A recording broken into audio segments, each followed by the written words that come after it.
Yeah, no problem. I appreciate your hustle, man. This is great. Just making the cross-country trip and stuff. Obviously, bringing your kid along is awesome. And, we are big fan of the show, obviously. we are hell bent on the we're hell bent on can we use that marker? Yeah, if you don't mind. We're hell bent on hopefully get that Black Series. You know, I'm trying to get in before Marvel. They saturated the hell out of the whole series. In a million different ways. I'm like October 4th for me is like the Cinderella Crush Midnight. Where I just want to have him. It's enough to say.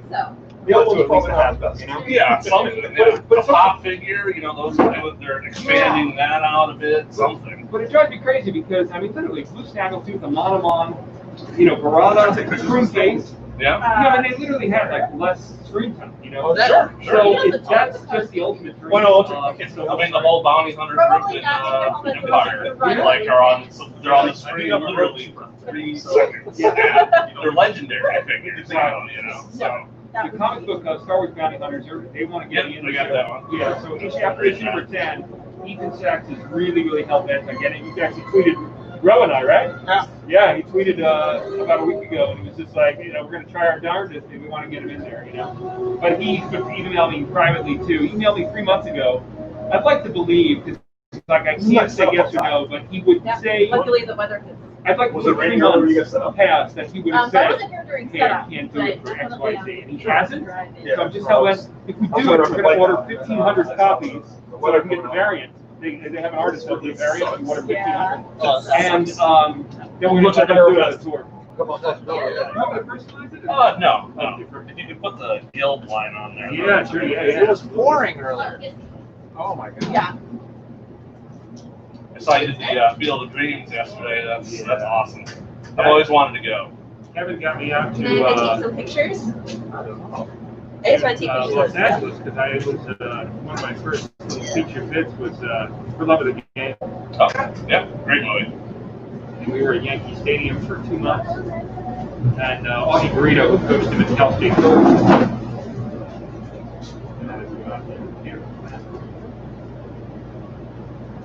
Test, 1, 2. If you guys are joining us live, we are transmitting live. This is Dominic Pace. He's in Chicago, everybody. Yes. We want to thank our wonderful hosts, Celine and Nick of Alley Cat Comics in Andersonville. We love you guys. May the force be with you.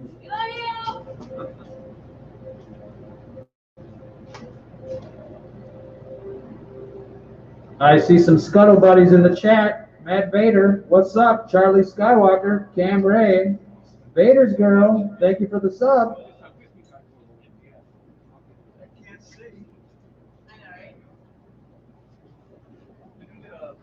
Absolutely, yeah, of course. Amanda from Florida. How's it going, Amanda? Thanks for joining us in the chat. Come on in, everybody. Don't be shy. Say hello to Dominic. Oh my God, what ice cream place is this?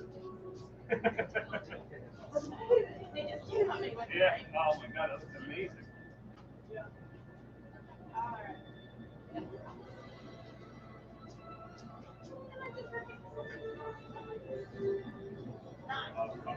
Thank you so much. Let me get a bag. Advantage, and then also with that with the square, I'm able to see the daily transaction.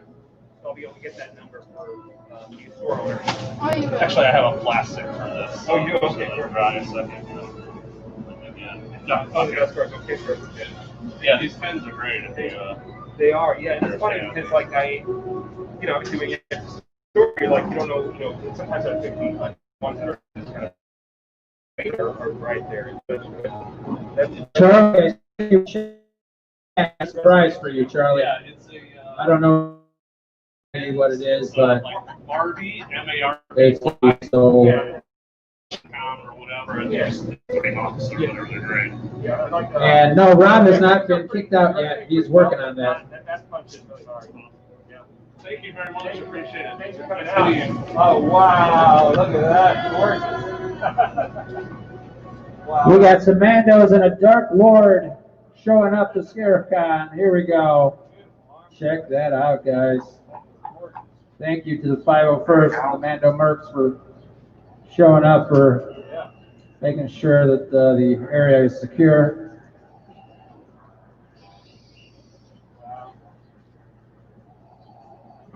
Hey, Rob, Charles wants to know if you got kicked out yet.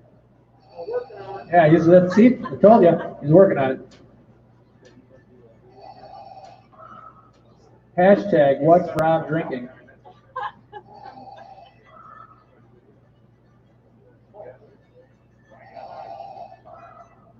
Get a little photo, guys? Yeah. How long to go? Back there? Yeah.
Naming it Dominic Pace Day. I'm not curing cancer here, but I do want my Black Series figure, you know.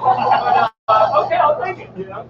But no, ever since I started, even before with all the character roles, the most important thing to me was trying to be an inspiration out of the street. And I just can't tell you what a privilege it is to be part of the community. No matter what ends up happening with Echo, with Mandalorian Nerds, Conquerors, Rebel Legion, I just can't tell you how appreciative I am.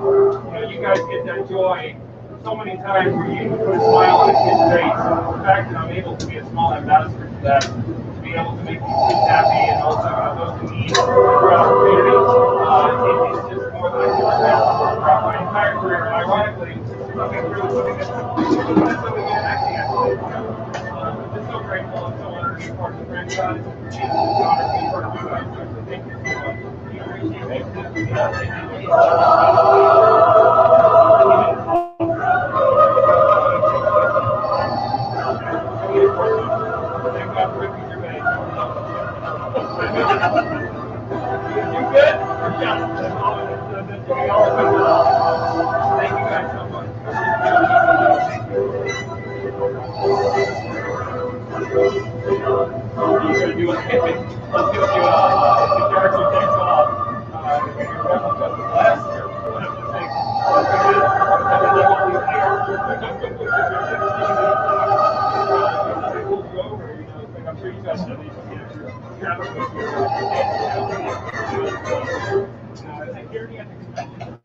Yeah, hold up with a tote full of weapons. We got some questions. I can imagine. Yeah, well, that's amazing. PSA. But I'm so happy I was able to trip with a lot of the props too. Like batteries, things like that. you know, I just don't want to deal with it with TSA there. I got to run through 4,000 every year. That's the deal. You know, I think that liability. Yeah. Oh, wow, there he is. Thank you. Good stuff. Thank you guys so much. Thank you.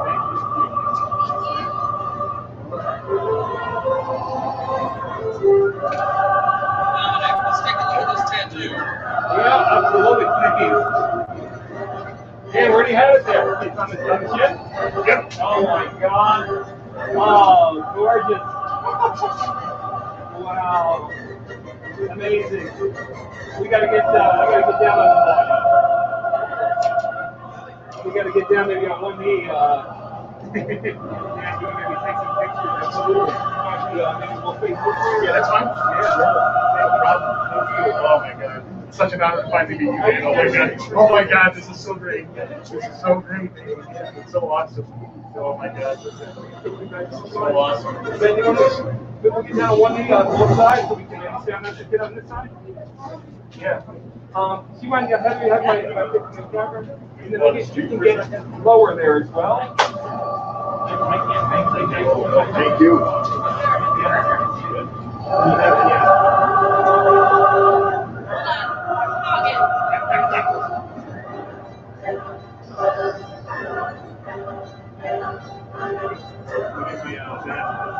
Let me know when you're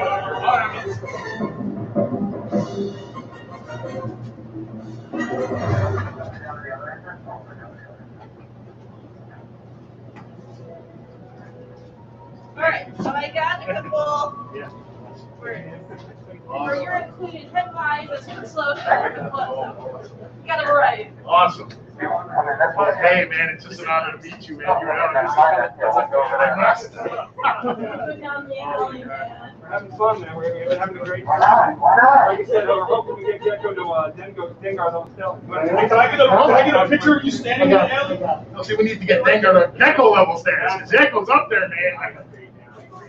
Like I said, there's this whole step by step, hoping comic book and then willing Hasbro says, come on. I mean, Yeah, we got to get a Funko Pop here and stuff like that. you know? Oh my God. Look how amazing he is. All right. You get a Funko Pop, you have made it. Yes. Yeah, absolutely, please. Yeah. Let me grab. I like to grab a little prop sometimes. Can we get over here? You just open up here. Dan, that looks amazing. Oh, thank you. I'm so honored, man. Thank you. Thank you. got good haircuts. Yeah. One more, guys. I got to get one with this mask on. Otherwise, Pat will kill me. You look good to be dead, right? Right.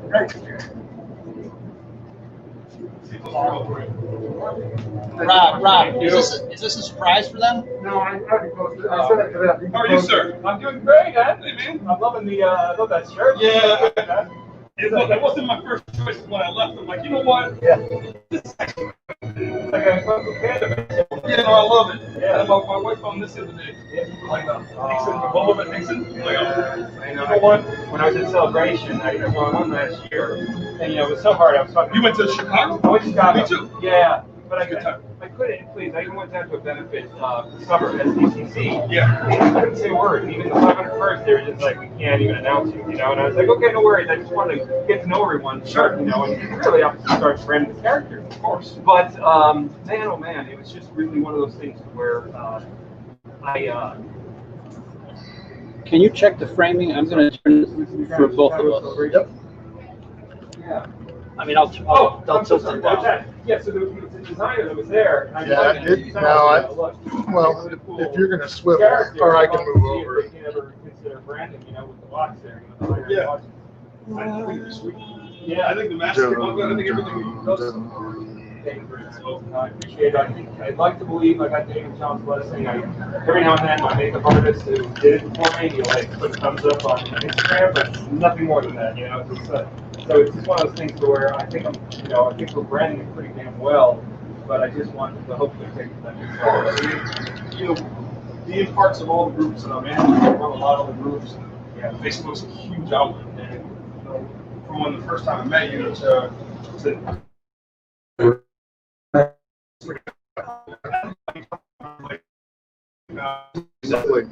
and it just happened to have your photo in the back, and the guy's like, "Hey, where did you get that Dominic Pace photo from?" I'm like, you know, it's funny because I'm actually going down there tomorrow. Yeah. And that was just like, he's like a big fan, and he already knew who you were outside of it. What's up, everybody? Yeah, no, I really, Don't mind us. I'm so grateful and trying to give back as much as I can because again, it's one of those things. Doing it for 20 years. Yeah. Really, it's like, you know, when you come from just this color background, and every single day you're doing the same job, but just finally you get this other record. Dan, how do you pronounce your last name?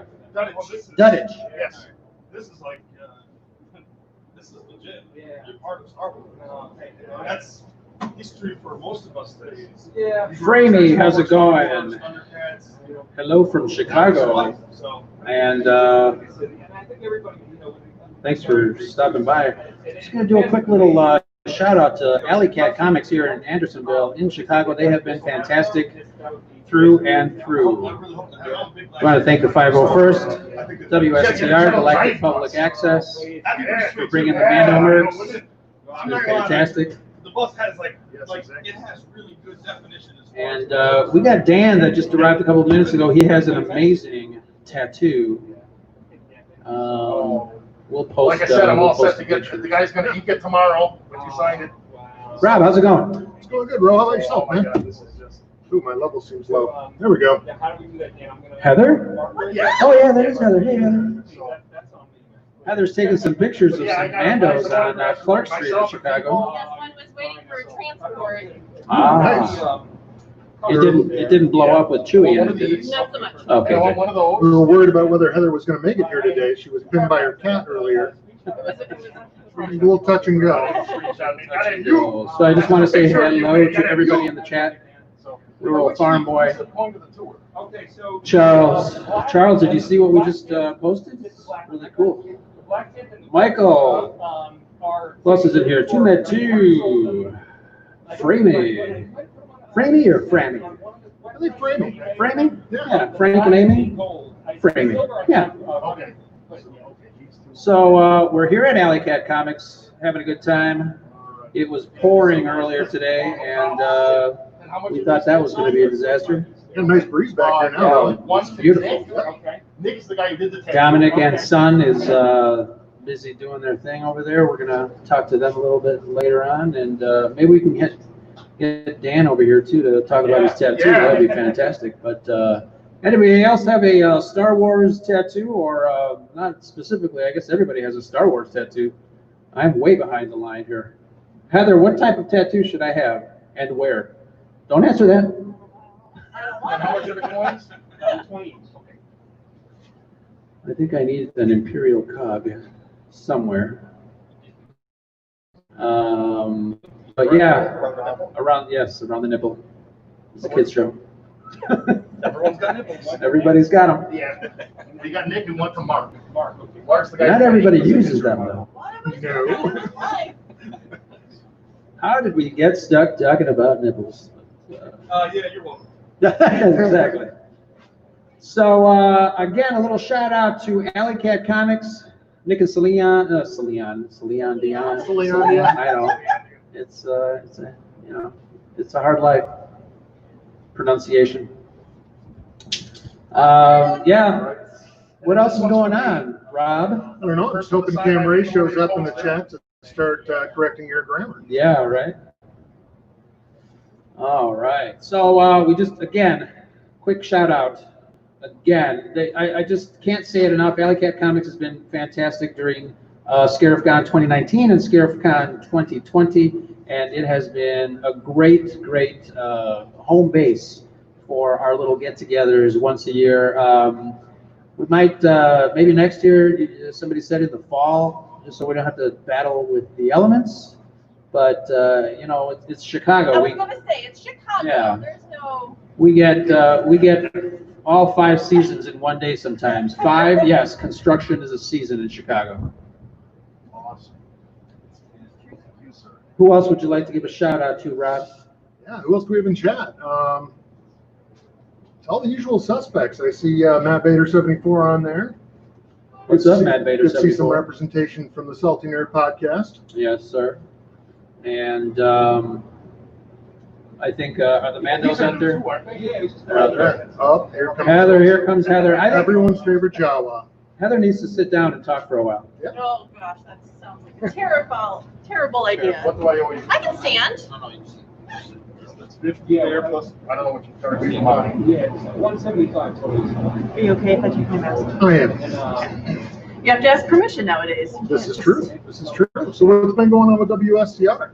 Oh, WSTR. Yeah, we since last we had SerifCon, we've added a few folks, so True. we are now at a solid 5 people. Stand back, everybody. So that's been a lot of fun, and yeah, Todd's been hustling and getting us some great guest stars, which has been amazing. Yeah, you guys have had some great shows. So Here's 180. probably one of the best shows that we've done recently. I think it's episode 124. Please don't quote me on that number. And then, Where we talked about hope in light of everything that's going on in the world. And I think this particular event in itself is the perfect example of that. That we're just bringing joy to some people. So We all know it's because you guys need to have hope since you've added Carla to your roster. I mean, and her 19 approved cosplay outfits. it's None of you are hard. measuring up anymore. None of us, we just can't hold a candle to that girl. So, but she's been lovely. And, yeah, so we've just been doing really good at just Everybody staying on top wants of to see this as one. best as we can. And it's It's gotten a little saucy. crazy out It's here. We've getting got saucy, guys. people disrobing to show tattoos. Yeah, it's a real life that we lead, isn't Yes, it? it is. I'm going to do everyone on the live stream a favor by not turning the camera. Oh, what's up? We almost you lost a guys? row. So, but yeah, no, Todd is here too, so hopefully he'll make a little. Everybody loves the back. So, Wow. got a full Star Wars back tattoo going on over here. Yeah, it's a full-blown, full-back Rogue One diorama of Right. every character you could possibly want. Yeah, absolutely. And then clearly enjoys pain. Yeah. So what do we got going on in the chat here? I don't know. Let's see. Yes, Heather, that's me. That's Yeah. me. We got Kim talking about the episode you were talking about, your Hope episode, which she thought was awesome. Yeah. So, but yes, at least it's not sub-zero temps this year. It's true. I feel like it's cooled down a little bit. Since Oh, it's cooled earlier. down a lot. Yeah, it's So- cooled down a lot. I think we were originally looking at 94 today. Yes. When I looked like 3 days ago. And it's still going to get into the upper 80s, but the humidity has completely died off since the rain swept through, so I think we're going to be in good shape. Shockingly, we're kind of back in a little cubby here off the main drag, and there's a really nice breeze blowing through here right now. So as long as none of our Yep. podcast and cosplay promotional materials blow away, I think we're in good shape. Winner, winner, chicken Yes. dinner, Yeah. I think. So, but it's been great to have Dom here too, and just sort of we're getting signage. Oh, he's getting the tattoo Oh, of Gecko on his leg signed by Dominic Pace. So yeah, if you are anywhere in the Chicago area Yes. and you want to come down here today from 2 to 5 Central Standard Time, Dominic Pace and his son are here. He's got a bunch of materials, some really cool stuff that he is willing to sign for you. Super nice guy, great ambassador for Star Wars and the Mandalorian series. Absolutely. And, come on down and meet someone who was a part of one of the biggest hit series this year, I think. Absolutely. And then while you're here, you'll check out Alley Cat Comics because they got some great stuff inside. Yes, So, yes. And Celine and the staff here at Alley Cat Comics, like Ro was talking about earlier, they're just amazing, wonderful hosts. They have a great shop in there, and you will not regret coming down and checking out the comic book shop. absolutely. So don't be alarmed if you see, Sir Vader outside. He will not harm you. Well, I can't promise The that. Mandos, though. The Mandos, they live by a different code. It's a real thing. So. Oh, New Mexico. That would be a different distance to get here. Team Dominic all the way. True story. Yeah, Charlie actually went to the Albuquerque event that Dominic did. These are all to support small business, so Yep. Basically everything he's doing here is for charity. I know that he was just in Iowa, I believe it was Sioux City, where he got the mayor to come down, and the mayor deemed June 18th, Lair of the Gecko, Dominic Pace Day, forevermore in Sioux City, Iowa. So that was pretty cool. That's awesome. So this is getting a little out of control. I know his next stop is, I believe, in Michigan over by Detroit. And then he is headed out to Fort Wayne. So if you are not familiar, we'll make sure we get some of those dates out there later on in the podcast. But yeah, he's got an entire summer ahead of him through the end of July here. So should be exciting times.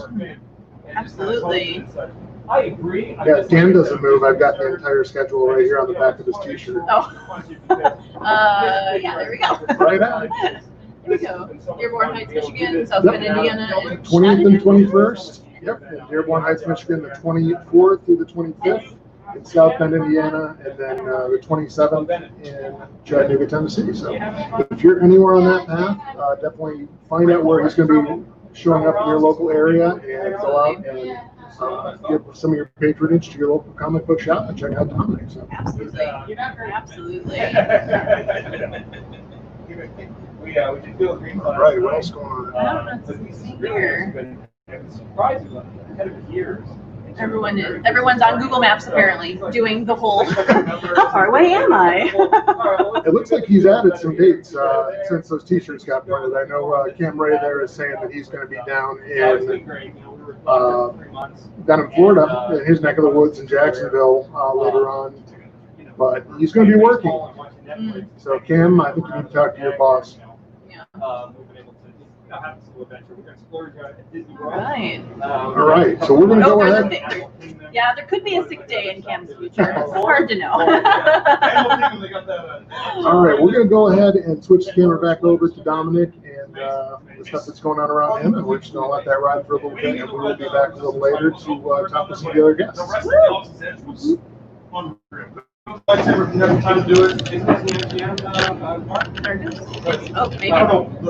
Get excited, everybody. For Galaxy's Edge. That's Hollywood Studios. Hollywood Studios. Yeah, you changed to get out here. Okay, got it. Can you just tell me what it's Yeah, absolutely. Cantina? But is that where, so is the Avatar ride in No, Hollywood? Avatar's in Animal Kingdom. Oh, okay. So our first stop was Animal Kingdom. Yeah, because there wasn't really anything else that we wanted to do in Animal Kingdom. We did it last year. Yes. So doing the Avatar first was pretty amazing. Sure. And then going over and we spent 2 days pretty much going to the Galaxy's Edge. There's all these hidden features throughout the Galaxy's Edge as well. I was walking around with a lightsaber, a stormtrooper walked up to me and he's like, "Oh, a lightsaber." Yeah. Well, we know you're not a Jedi. If there was one last one on the country, it isn't you. Move along, citizen. Yeah. Stormtrooper roasted me. Yeah. It's fun. They really get into it. It's good times. I thought those rides were great. The only thing that broke my heart was I was hoping that, I hope one day, but I don't think it's going to happen. The Rise of Resistance, I would love to see an episode 4 version of that. So you start on the farm, with Luke. Yeah. It kind of just takes you, from room to room, or, just any way they can magically do it, Well, that new hotel they got coming up. Yeah. It's like, who knows what they're going to do. That hotel's going to be. Yeah, it's like what, like 3,000 for the weekend or something? I don't know, it's pricey. But they said that when you get there, like the second you get there, you're no longer connected to the regular world. And once you're on the bus, or I haven't been to the real world in a while. Yeah. No, they say you're submerged in Star Wars the second you get on the train. Yeah. Like it alters everything. I love it. Submerged. I love it. I keep telling people in interviews too. I wish I could bring every Star Wars fan that day into my heart with, where you get television as an actor and having that standoff, with him. All of a sudden, just all the lights went away, and for a minute, it was like, having my own ride there, to where all of a sudden, you're in the universe. Yeah. So it's just, I think it was crazy. Mandalorian just kind of blew up. Yeah. John and Dave, they're one of us, so I think that's really what made it very special, Yeah, no, And it just went back to fun. I mean, it really, that's what movies need to go back to, It's just, we're so lucky in the 80s. Yeah. And now, I've met Dave 3 times now, and he does, when you meet him, unless he's there with like a press agent, he does not, he's one of you. Yes. If you ask him for an autograph, he looks at you like you're a crazy person. Like, why do you want my His interviews are I'm fantastic. nobody. Yeah. He said it. He doesn't see himself as a subject, so he doesn't understand how people want pictures of him. I honestly, I don't know what's going on behind the scenes, but I think I just owe a lot to him. Because I think if it was just Disney in general, I think they might have put a kibosh on. Hey, we don't take our helmets off. They would have isolated me and just said, hey, this is the way things happen. But I think Dave knows that, it's one of you guys as well. I'd like to believe that he's been supportive, stuff. I remember the first time I met Dave Maloney, I just went to give him a hug. And the girl's like, Ray, you can expect this all the time.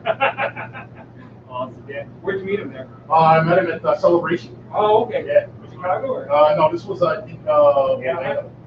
Orlando. He was like at one of the parties. Like, that's Dave Maloney. And I'm like, oh my God, this is like meeting Jesus. Yeah. We had a little interaction. I mean, here and there, but one cool thing, two female first assistant director and second assistant director, and they just ran things just like a tight ship. It was funny in Chicago before everything opened. I was at the Mando booth. Dave, John, and the founder of the Mando Merch are really good friends. Yeah. So John came with this huge press crew of a bunch of people for all the talking. And we're just sitting in the booth. Yeah. And then just in the middle of the booth, Dave's standing there. Hi guys. Yeah. We're like, what? He's like, hi. What you guys up to? He just sits down. So, yeah. He didn't phase him. Very good Pittsburgh guy. That's so awesome. Yeah, no, I mean, he's just good. And I'd like to believe also with just the clones and the rebels, how he's really passionate about the side characters in terms of building them up. That I'd like to believe, a lot of people have been like, dude, you're doing their job for them, I mean, and if that's the case, I think it's awesome because it helps me, and also helps them in terms of fleshing out a character within the universe, Yeah. But like I said, I just have a little fear with season 2 just because I think a lot of Clone Wars is going to get infused into it, and I just want to be able to just get just up on that little notch before everything, that all washes over everyone. Especially if we're still quarantined, because that's really going to have a powerful, profound impact on everybody, Because I heard that they announced that movie theaters aren't opening again until next summer. Yeah, it's crazy damn. Yeah. Yeah, that's what you heard. Some movie theaters and some of the more risk probably areas they're not going to open. I mean, there's Wisconsin. We're open already. No, yeah. We don't care. Iowa was social. I had the mayor. He's like 75 years old. He's definitely like within range. He's coming up to me, shaking my hand. And I'm just like, why not? I don't know. I think at a certain age, you just don't care anymore. Yeah. You have a good life, and but it's what we just take it as it comes. But I would like to believe, though, for 90% of us at least, that we are, even if we get it, that our immune systems are solid. There was a mom over in. Oh, please don't get a big breeze. There was a mom over in. Oh God, I think it was in Iowa, and she was just talking about the fact that she put her child specifically in pre-K and kindergarten, but not just for the social interaction, but also just to build up the immune system. You're rolling around. Kids build up their immune system in school. Yeah. And everybody else has everything, and you get everything. I'm pretty sure I ate dirt when I was a kid. Very confident. You haven't eaten dirt yet? Yeah. You're missing out on some of the most delicious stuff you'll ever taste. I mean, mud It's pie. got all types of everything in it. You get a crunchiness sometimes. And you don't randomly walk into your house holding a limb going, Mom, Dad, something happened. Like, Yeah. you were too isolated. Yeah. Jump into the local, we had a local pond in Casanova Creek, was what they call it. It smelled horrible. Yeah. But more when of you're a in swamp. it, it just smelled so good. Yeah. But you get in it and you be out for the whole day and you just smell like pond water. It's like, yeah, this is either going to kill me or make you stronger. That's it. Oh, what's this third arm? This is Yeah. cool. We had one guy from the military yesterday, and they talked about boot camp. Oh my God, I think it's as gross as like after a big sweat, 10 miles or whatever. You guys had even down to the underwear, you had to swap clothes and wear each other's clothes and just. Yeah, I'm not interested. No, yeah, exactly. But just just the fact, all become one, and even with showers, they're in really close quarters. So he's like, if I didn't get sick or all that, he's like, I think we're gonna be okay. Awesome. I love that watch. Oh, no, you want something cool? I want to take a picture. Check this out. Yeah. This is pretty sweet. Don't tell me it's got a rocket band. No, it's even better. Yeah. So I'm looking at it when I get it. Yeah. The band has carbonite on the back. Oh, wow. Let me wipe the sweat. We're not swapping today, so let me wipe my sweat off of that. I'll take a picture, yeah. I take a picture of the front. Yeah. I love every place I go. I love all the Star Wars art, and somebody had a really beautiful. That's awesome. I I found it on accident. I'm looking at the camera. Wait a minute. That looks like carbonite on the back of that. Dan, I just can't believe I'm just watching the video here. I can't believe it. My video skills okay for you now? I think so. Yeah. Oh, you did great. You cut my gut out. Wow. Amazing. Oh my God, man. Thank you so Oh, much. thank you, man. Thank you. This is going to be the shot heard around the world. That's pretty wild. Yeah, thank you so much. So honored. And then the thing is, this whole thing the thing is, my legs are really twitching. I had a guy. Yeah. And so I'm like, so he's only, I'm like, you got an hour and a half, dude. Get this done. Are you crank it Are up? you gonna get a Jedi Knight ribbon on you? I don't know where. But the Jedi Knight Because I'm supposed to get like Ray to sign this and Daisy or Felicity Jones to sign this, you know. You got Baby Yoda on hoping somewhere. There you go. Oh, wow. I think he's. Oh, wait. Oh, Dan, let me get that. Let me get that. I didn't get that. I think he's a pro. Then there's the Mandalorian. Yeah. Who wasn't gonna know? Yeah. Then I'm gonna get Gina Carano, and I want to get IG-11. I want to get a whole Mandalorian league. Wow. Oh, my God. That is so awesome. Once to this, your idea love, there's a shirt called Babysitter for Hire. Yeah. Program to protect infants, 24-hour oversight, Yes. self-destruct. Yes. Reference available, and you gotta pull the tag off the shirt. That's a great. See, I already got all the Cantina aliens on this leg. Oh, wow. Yes. That's like I said, that's what's frustrating. It's like, you know, I'll see those figures, you know, because during the 90s, or like the late 90s, early 2000s, he went out with that series of figures. Oh, you kidding me? Of course, man. Look at here, right? Here. I'll put my bright orange underwear on for a selfie with Oh, all nice. Listen, You really stand out. No, in my work, Walking gave down me the so street, that I can differentiate who works there and who Yeah. doesn't. That really helps. So you know all the East Coast food, we don't have it today. You know who you're talking to when you're there, you know? We're gonna sell food. Yeah, you live close by, or you live? No, I live on the suburbs, Swains. Oh, okay, yeah. That's, John Hughes did some work out there, right? It's Yeah, I think what they got the Breakfast Club yeah. Armory out there. Wow. It's crystal clear. It's so wild how it takes up the whole thing. Yeah, and you can do a wide angle version too, so you get more pictures. That is awesome, man. What is that, Samsung? This Samsung Note 10. Okay. It's got a pen in the bottom of it. Yeah. Waterproof. I carry pretty much everything. I take it swimming, take it in the water, box, legs. He's been working so hard. I'm so proud of him. We're going to do he wants the iPhone 11, but he's been busting his butt. Get that, And, yeah. we've been having some good showings, so he deserves it. You should get the Kylo Ren phone. It's That, Kylo the Note Ren 10. phone. Yeah, the Note 10. Yeah. Yeah. And it comes with red headphones, red pen.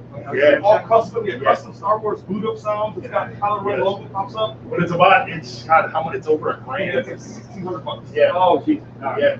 We're splurging on this Disney World thing, so one award at a time. But The important thing to learn from this is work hard for what you want, and you're going to get out of it what you put into it. that's one thing I wanted to teach him was, 25 people were there that day, and it's a matter of just the fact that the world's not going to hand you something, you go out and do it. And all them sitting there just, staring up at the sky, and I was just the whole time, this brain was moving, and I was like, I want to create this, So you guys are gonna stop down Disney World? Yes. Nice. So, it was a woman, everybody's been just so amazing down in Sioux City. Oh, we got stuff on the ground here. No, the wind is blowing it. We had in Sioux City, the woman was so kind. She booked our hotels. We did a couple of them there.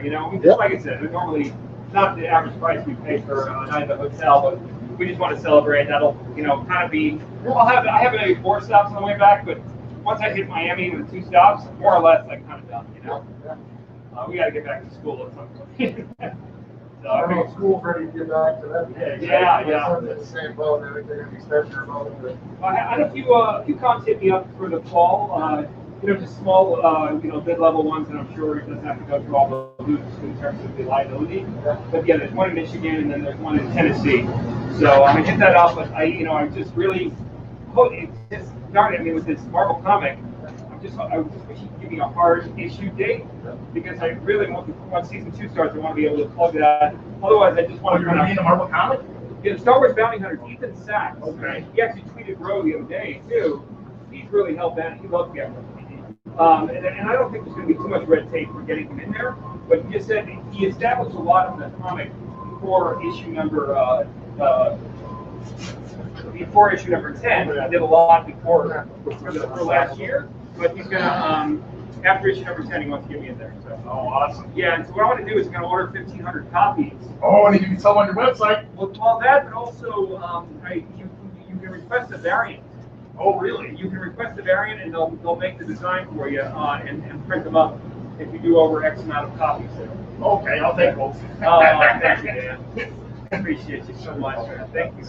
Yeah, if you run into any questions with regard to Disney and all that's something. Thank you very much. Yeah, we're just going to do Epcot and then more Wide World Sports because we already have Disney World back. We got Disneyland and we also have Universal. And thankfully we got Galaxy's Edge, which was so much fun. They got a really good food festival on that guy. Oh. So there's all kinds of Yeah. Yeah. Yeah. And the thing is, I got all these little lessons. We're staying at Yeah. OGs? Oh, you're welcome. Yeah, there's a lot of celebration. No, I don't know. Hello, everybody.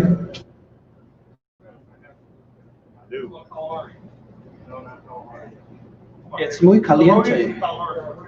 One thing, you ever seen the movie John Carpenter's Movie?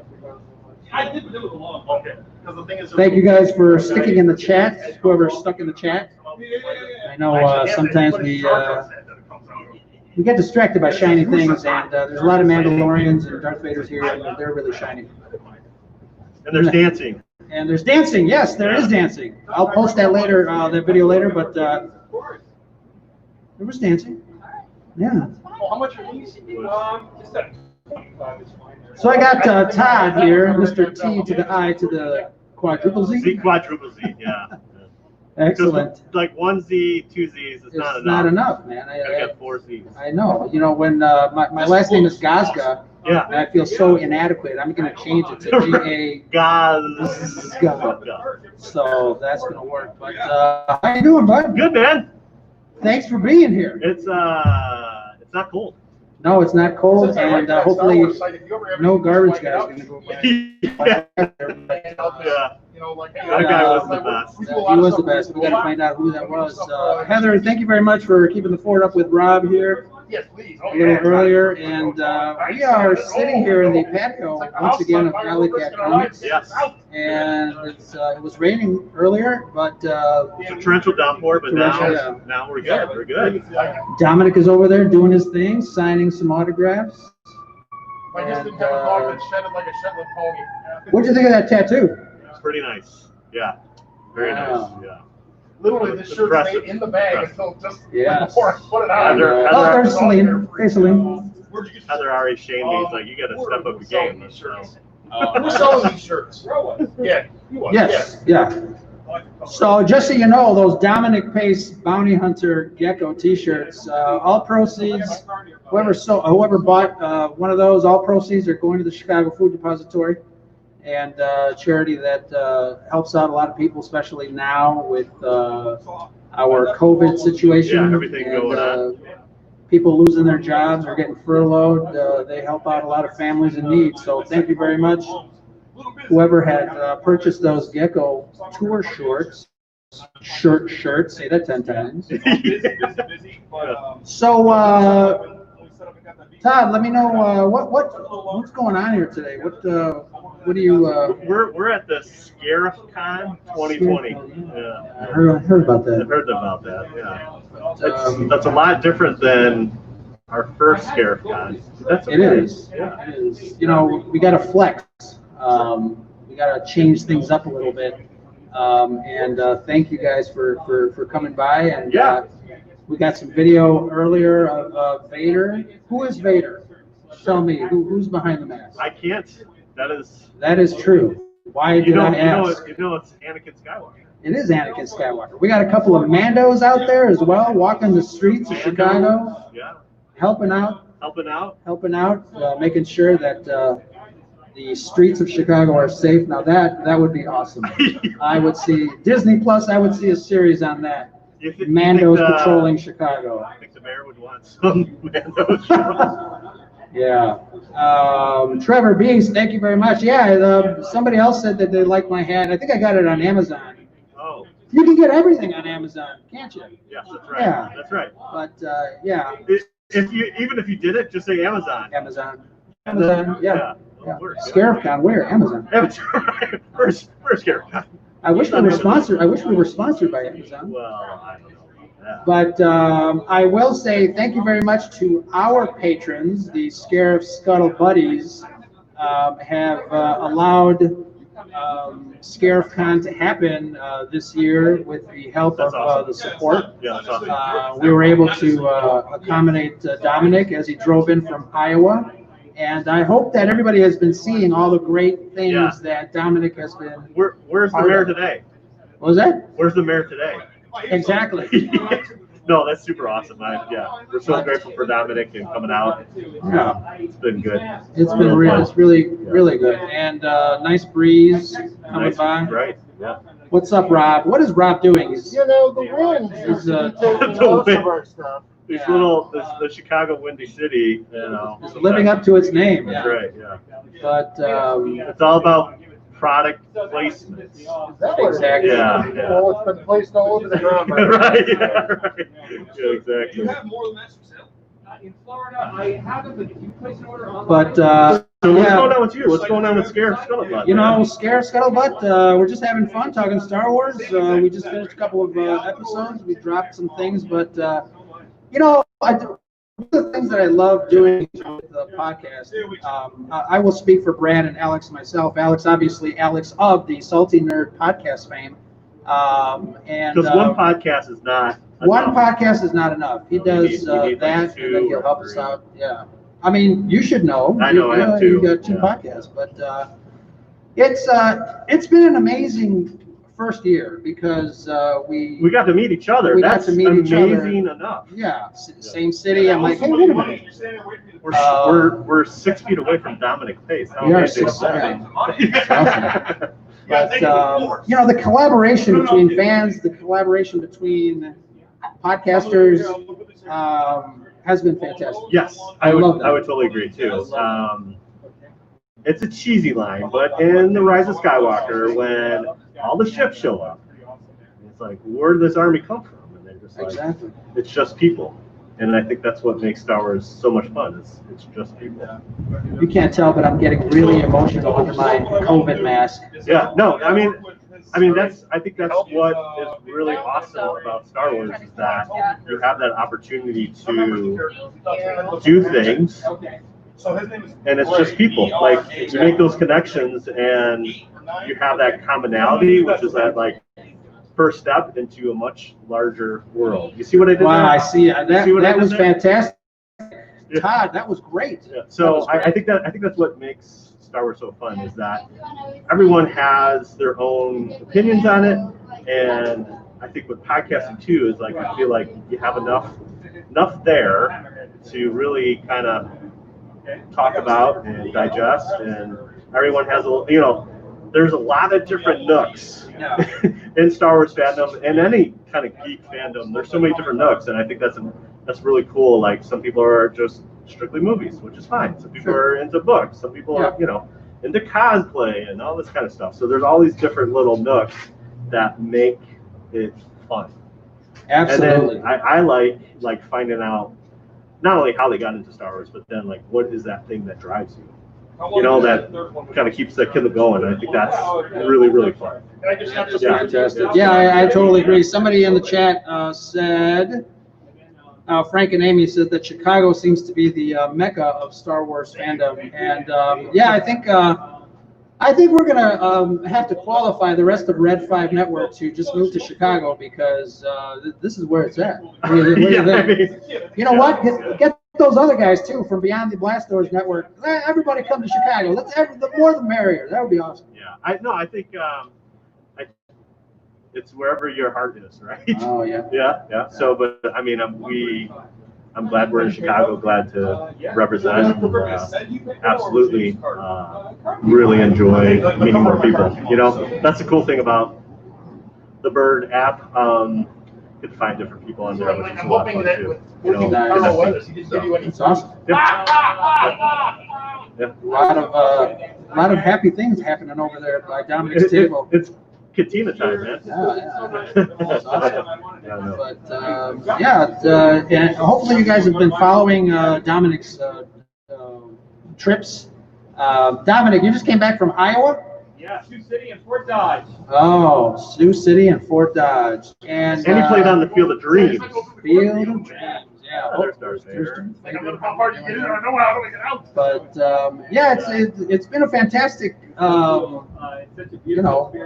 look into his life. Just being on the show, having him on multiple podcasts, talking about not only the fact that he's in a Star Wars, but the fact that he's a fan as well. I think that's a sweet spot. Like we all dream, I wish we were on set of some kind of Star Wars, but he gets to live both worlds. And obviously with COVID and everything, kind of changed some plans, but he's doing the best he can, and I really appreciate him coming out. Yeah. It's been a lot of fun. So it really has. Let's see who's in the chat. We got my buddy Caesar. What's up, Caesar? And Caesar and I used to work together. He worked at Telemundo Chicago, here in Chicago. Did we meet him at C2E2? We met him at C2E2, him and his family. That was fantastic. Thanks. When I was your stormtrooper reporter. Yeah. Yes, that was a lot of fun. Yeah. You're not gonna give me flack for that video again, are you? Because I'm recording more video for you to give me flack on next year. I promise I'll get to it. I think you said one time it will be in the 10-year anniversary of recap. Yes. So after 10 years, you'll put it all together. Awesome. Yeah. Awesome. No. Yeah. Let's see what else is going on. I mean, it's busy over there. That's awesome, man. That is so awesome. Yeah. No. It's what do you got planned up? Oh, that's right. You don't plan. You just do things. I just do. Whatever works. Yeah. Welcome to the world. There you go. Dominic is taking some fan pictures over there. Yeah. Here comes Rob with his little camera with what is that? A mohawk? There you go. What's up, everybody? How you doing? What is that, Rob? Is it a mohawk or is it? Oh, it's I don't know what that is. Canon, GX7 Mark II. Sure. Oh, it's a G7. Oh, okay. Very nice. Very nice. So, G7. let's read some comments from some people in the chat. What is everybody saying? Charlie Skywalker says, great idea. We can all move to Chicago. We can all crash at Rose until everything is sorted. Yeah, right. Just a refugee house? That's hilarious. Oh, no, the Red 5 Network. Oh, the media center. Yeah. There's a couch there. Yeah, it expands, right? You can reserve your spot for the couch at the Red 5. Yeah, right. Get some ramen noodles. Yeah. For everybody. Yeah, we can ramen do it. for everybody. We can do it, for sure. Awesome. I appreciate you taking care of that. Oh, of course. Let's see. Yeah, hey, Ro. Charlie says we can all stay at your house. Yeah. I'm sure the wife won't mind. Not at all.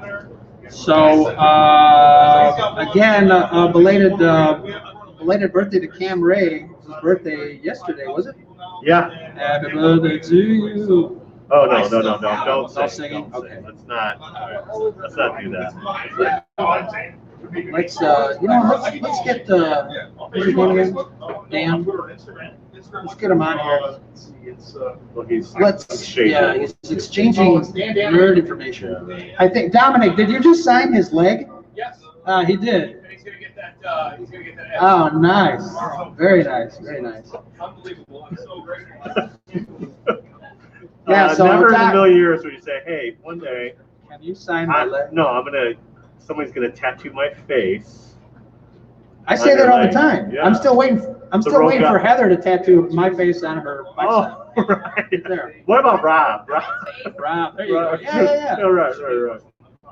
But We'll all get matching tattoos of each other's faces. that would be No. weird. That would be yeah. No, we need jobs. It's okay. Yeah. So Dominic just signed a fan's leg.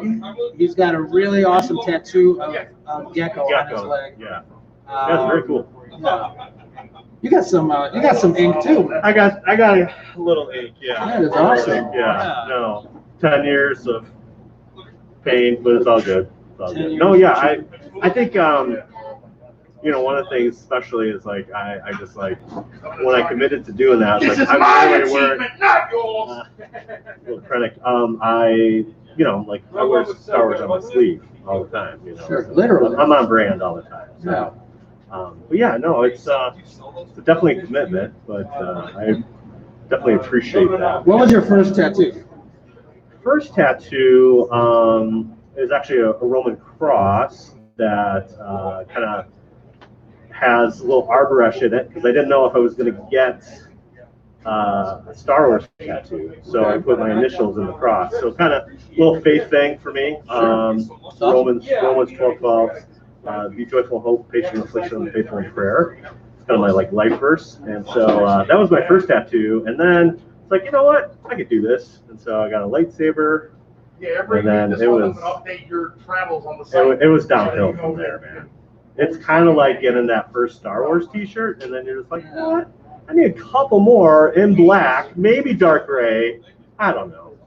And then it just kind of snowballs. But yeah, We have a message from Heather. She's taking some orders, but Anybody in the chat need anything? yeah. Anybody in the chat need anything from Starbucks? You know what? They have that. Order, please. This is live podcasting. Live podcast. That's fine. That's fine. That's why I said live. It's not live, We're Cam. trying to be at the download, but nobody cares. Yeah, right. Dan, don't go anywhere. We're gonna give you a little Q&A about your tattoo. But Yeah. Let me step out so Dan can get it. And you order. there is an iced tea that's like some sort of black raspberry or something like that. But I went out to find a guy. Lots of money. It's about this big. So some sort of black raspberry Iced tea. I'll figure it out. Awesome. If not, whatever's comparable. All right, we're going to talk to Dan, who showed up a couple of minutes ago and had his leg signed by Mr. Dominic Pace, which is awesome. How's it going, brother? It's going great, sir. Glad to be here. Glad to finally Awesome. meet you. I've seen you on Twitter so much and finally get to meet you. It's Excellent. Great. Yeah, Big fan of yours. Thank you so much. Thank you so much. Let me, I want to be able to face you, but nice shirt. Oh, thank you so much. Yeah, I love this shirt. When it's on, I've got to get it. Promote the cause. Excellent. Thank you. Appreciate that. And like I said, anybody that purchased the shirt the last couple of weeks, proceeds are going to the Chicago Food Depository because they help a lot of families in need with food banks and stuff like that. So awesome. Thank you very much. But so tell me a little bit about the gecko tattoo. Well, I got to meet Dominic Pace, over online and stuff like that. I was meeting him online and things like that. And we got to talk, got to becoming friends. And since I wanted to get a Mandalorian leg, since he was the Mandalorian, why not get it? And then I asked him if I get the tattoo. You signed it. Absolutely. So I said, heck yeah. I talked to my guys at my shop, and they said, yeah, they'd love to do it. And cranked that out in 2 sessions, and then came over here and got it signed. All these Star Wars tattoos that I have, I've gotten in the last 4 years. Oh, wow. I had no tattoos before that at all. So what prompted you to get your first tattoo? Well, the thing was, my father was 99 years old, and he was not doing well. And he'd always been like one that, you need your car fixed, you go to him. You need your house fixed, you go to him. And whatever you needed, he was always such a strong guy, independent, doing so much work. And to see him like deteriorate like that, it was just really affecting me mentally and stuff like that. I was really in a bad place. And so my one friend said, tattoos are pain therapy. It's good to try. But when I went to get my first tattoo, somebody said to me, don't do it, because once you get one, you're going to want more. And the thing was, the guys in the shop helped me get through it, all the way up through my dad's death and beyond. And they became, instead of just friends, they're more extended family. Sure. And so a lot of times I just go in, not just to get a tattoo, but just to hang with them for a couple of hours and stuff like that. So, and Star Wars is really, both my parents are gone. I have no brothers and sisters, things like that. So Star Wars is really the only family I have left, so I'm just putting it all over my body to be surrounded by family members. That's awesome. Yeah, no, for sure. Star Wars is family. And I saw your back. You took the shirt off for a little bit, and it's a very personal thing, tattoos are. Yes. And it's, like getting the back, it wasn't so bad, but it's like getting like where I got gecko, it was like my legs are really twitchy. So the guy knows he only has about an hour and a half, 2 hours to get it all cranked out before he That's cool. So he's Dominic signed it. You're gonna have the tattoo. Yeah, tomorrow. I'll go tomorrow morning, first thing, getting him in, get in there. Oh, that's nice. That's awesome. Yes. Where do you go? It's called Empire Tattoo in Itasca. Oh, nice. All right. The full name is Empire. Little Mikey's Empire Tattoo and Piercing Farm. Awesome. We just call it Empire Tattoo, which I think is kind of appropriate for Star Wars tattoos. So. Excellent. So yeah, so you having fun then? I am, man. I'm having a blast. You know, especially with how things have been so much. You know, so much of my life is just going to cons and meeting different people from Star Wars, from horror movies, from all kinds of different franchises, and not being able to really do any of that because of COVID. Yeah. It's just really been down this year. You know, I've been down, and just to be able to come out and just do this little thing, just to be able to meet him and hang out with you guys, and just be with like-minded Star Wars fans, it's great. That's awesome. Well, thank you very much for stopping by and meeting Dominic and hanging out with us. No problem.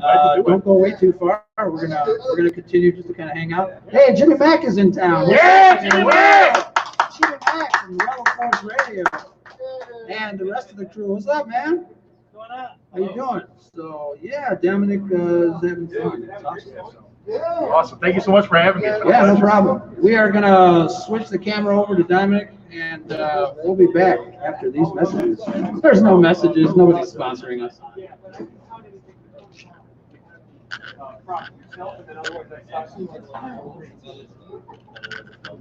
Yeah, I don't carry those. Yeah, if you want like, yeah, right, yeah.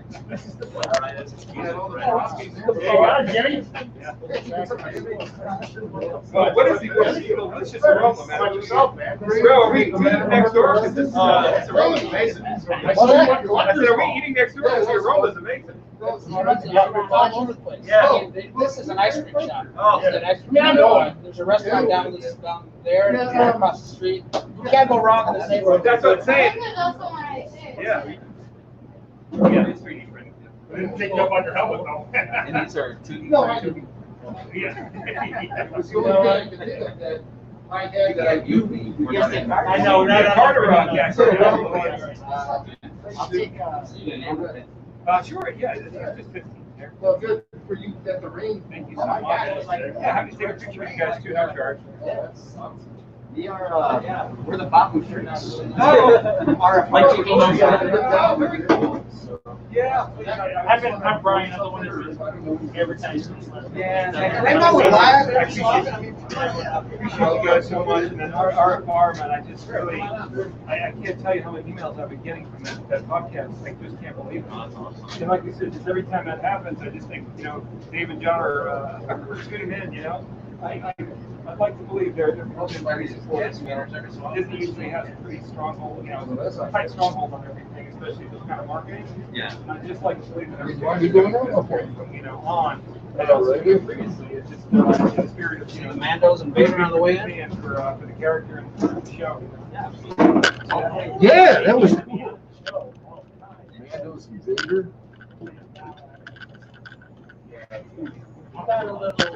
Yeah, we get to have any politics and so forth, but I've been really. You got a whole studio. Except for saying Han Solo is a character, because men are. And I'm a tech guy, but I never have the same setup twice. Because I love just messing with certain things and whatever.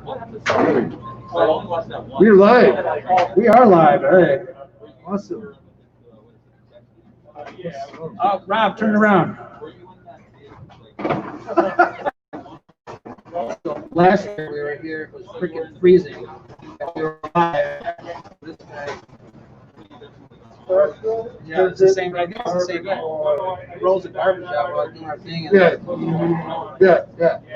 So it just turned into an intro.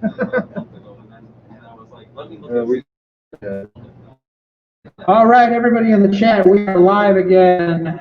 We are sitting here at Alley Cat Comics in Chicago with a special visitor. Special visitor here to this con, came to say hello with his crew to Dominic Pace. What's up, guys? Jimmy Mack from Rebel Force Radio. What's up? Hey. Oh, it's just so good to be here for some Mandalorian fun. I've been binge watching The Mandalorian lately, and I've seen it all the way through 2.5 times in the last week. So I just can't get enough of it. Of course, Dominic was great as Gecko. Sure. And we got all kind of stuff here at the table. You got the pucks, you got the chits, you got the chain codes, you got the Beskar, you got everything you want. You got a favorite? Well, the Beskar is great. Yeah. I loved when Grief Cargill pulled it out. He's like, even I'm rich. Yeah. Beskar is cool. And I like the coins. those challenge coins are great. Yeah, those look awesome. So yeah, I'm probably gonna throw down a few bucks at the table there. Yeah. What do you think of that bust of Gecko here? That's pretty cool. I was telling him we didn't. Little did we know that Gecko was COVID before COVID was a thing. Oh, yeah, he's wearing a mask. Wearing the mask. Very responsible, Yeah, as totally. we are Yes, right sir. now. But it's been fantastic. I was listening to your last episode. You guys were talking about the Bad Batch. Oh yeah. And I kind of agreed with some of the things you guys were saying, but obviously people were talking about how it was a little bit of a surprise that they announced the Bad Batch. There was, yeah. Just like you, I thought they were talking about the action figures, Black Series action figures. But what do you guys? Obviously you guys talk about that stuff amongst yourselves and on the show, but what would be like a really cool show to take Star Wars into a new direction? Oh, like as far as animation goes? As far as animation, yeah. Well, I want to see what happened after Return of the Jedi. Sure. I want to see what happened with Luke and Han and Leia. I'm left a little dissatisfied seeing the continuation of their characters, as it were, in the sequel trilogy, because Han was a deadbeat dad, Luke was a bummed guy who cut himself off from the Force, and Leia just was doing the same she was doing 30 years ago. So I would have liked to have seen maybe a better evolution of their characters, and I think those stories could be told if you picked up post Return of the Jedi storytelling with an animated series.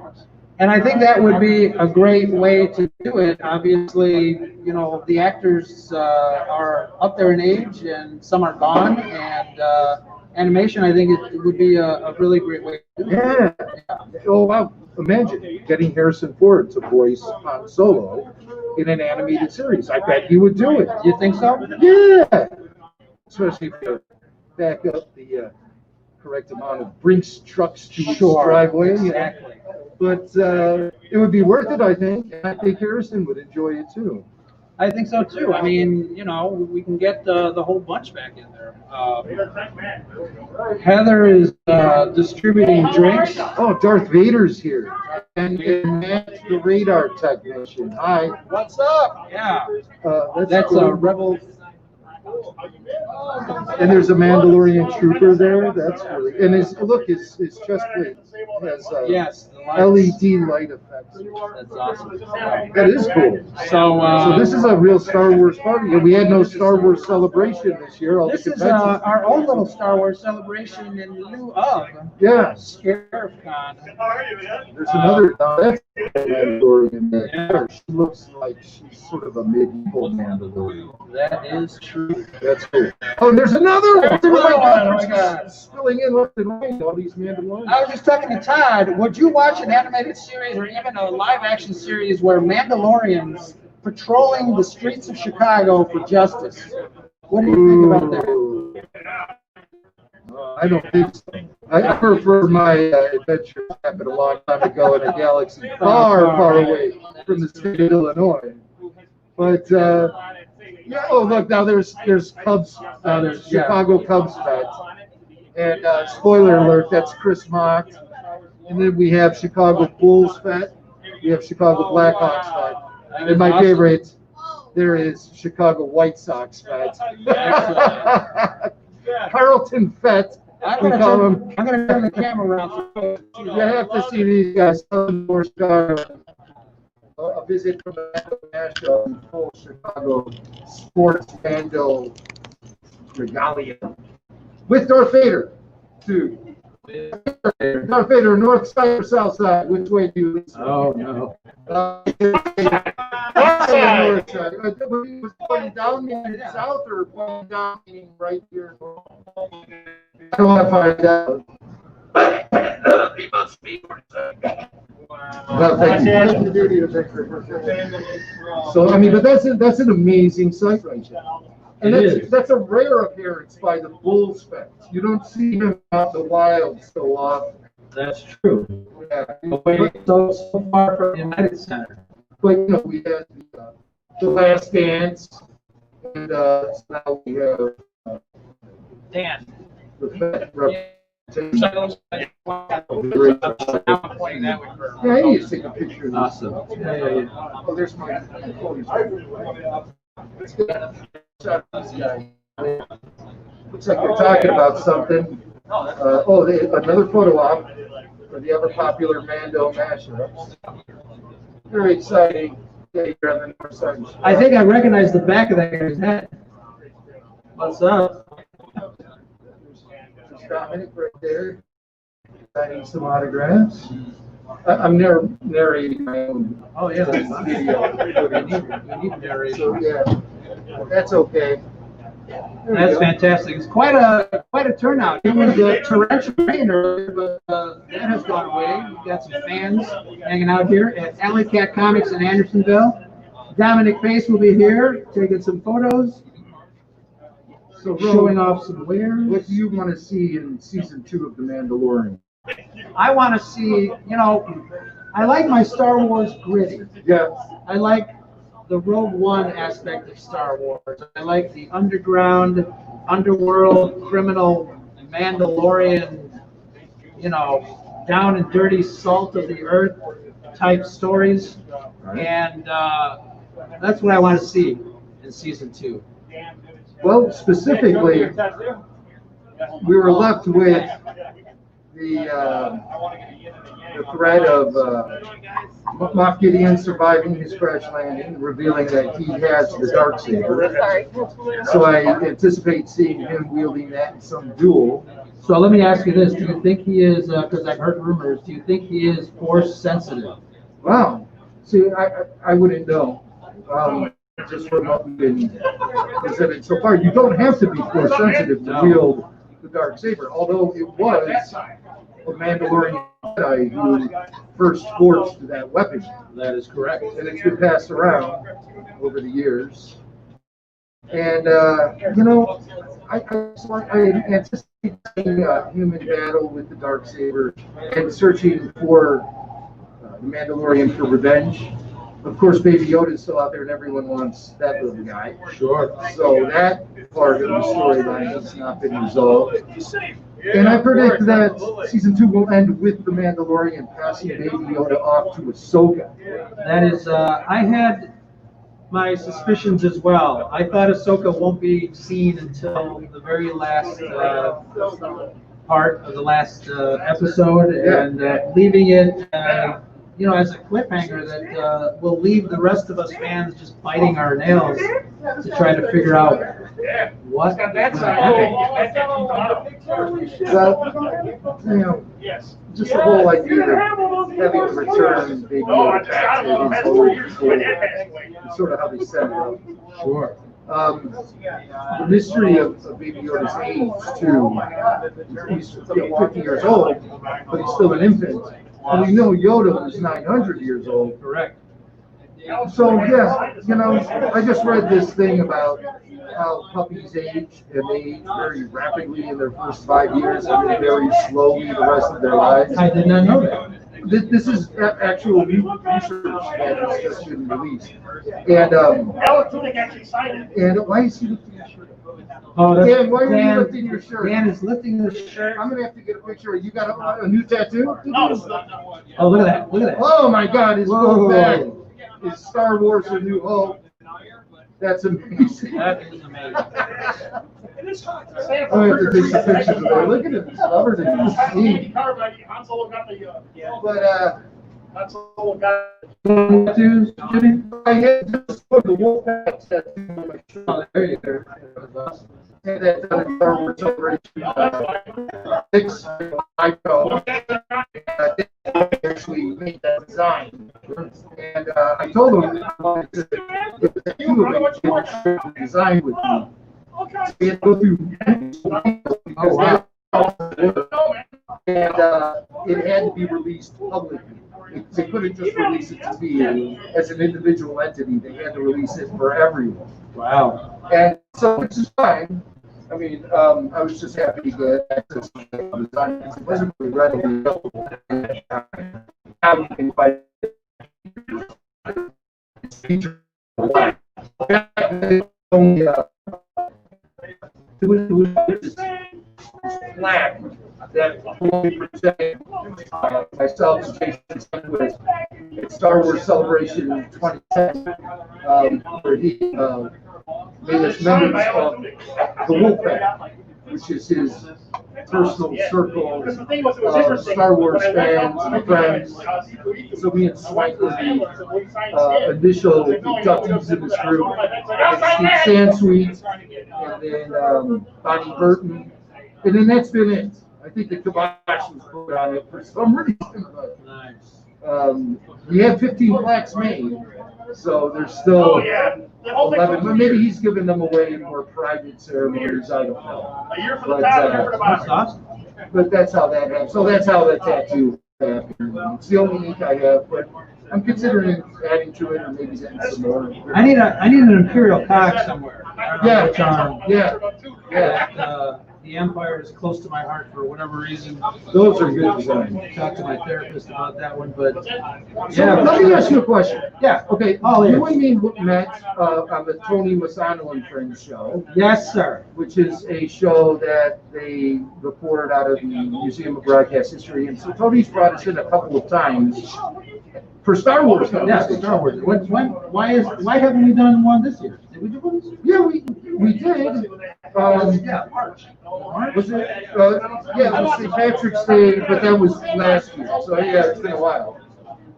I don't think many people are going to the museum these days anymore. I don't know. But so you were not a podcaster. I was. So I started Scarif with a buddy of mine, Brad, right at the heels of Star Wars Celebration last year. So we've really only been at it for about a year. Okay. Yeah. I think the very first time I was thinking about it, I was talking about it. Star Wars Celebration came. We did the whole marketing thing internally. I went to over. And then we put the first podcast together after Celebration Chicago. So, yeah. So how's it been going for you? It's been going fantastic. We are having fun. We're making friends all over the place. Other Chicago podcasts, like the folks over at WSTR, the 501st. Heather, who just dropped this drink off.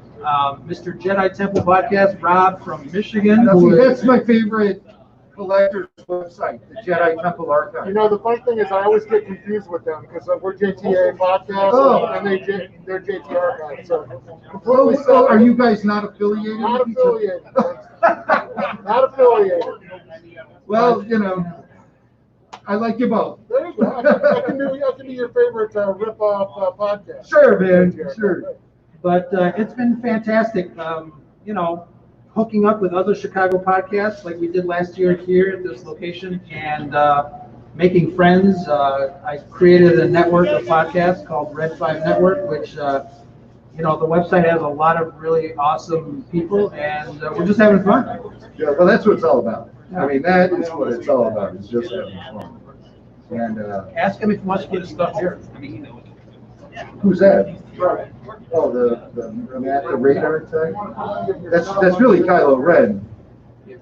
Spoiler alert. But Who else did you come with? okay, I'm here with my guys, the Babu Freaks. Hey!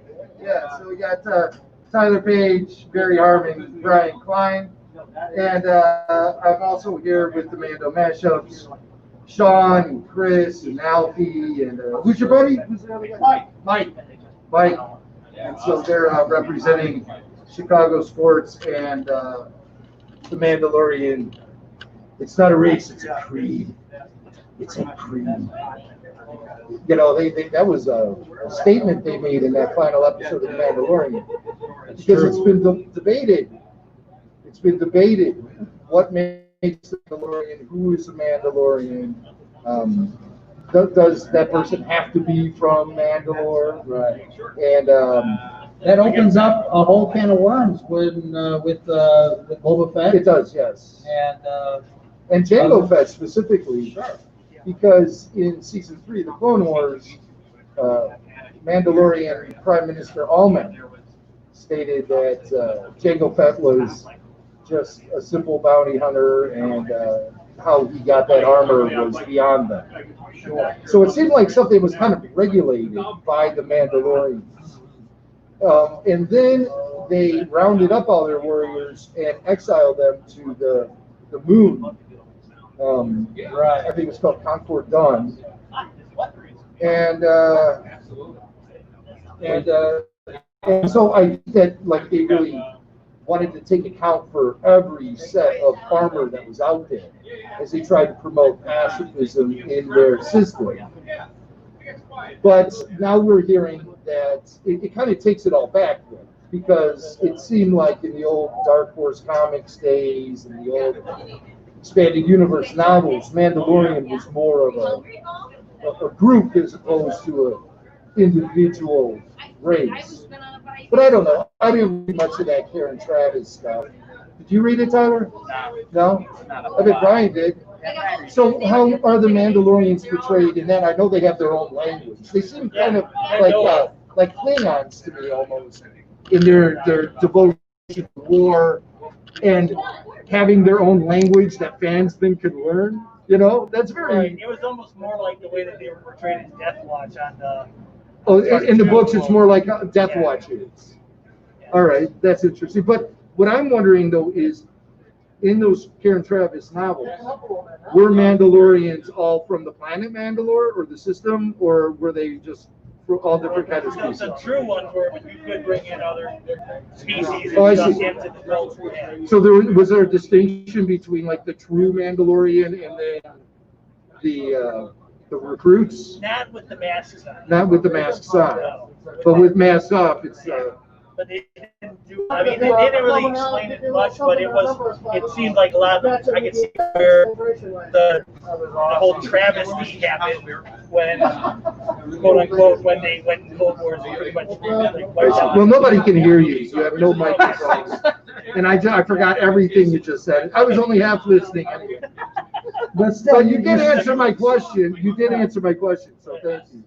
You said we'll have to get him on mic to get the whole history. Yeah, you seem to be an encyclopedia of Star Wars, Jimmy. And I try, but I admit I don't know everything, and I haven't actually memorized everything.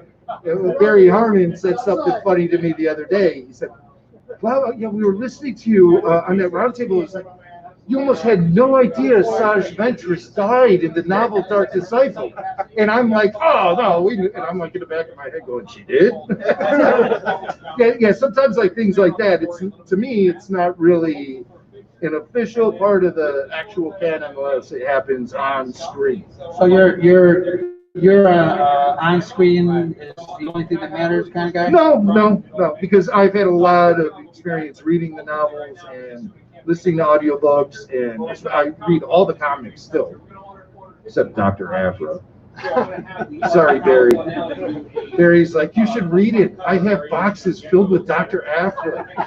He's shaking his head, no, give me the cut sign. I'm sure Alley Cat can give you a deal on a couple of Afras there. So.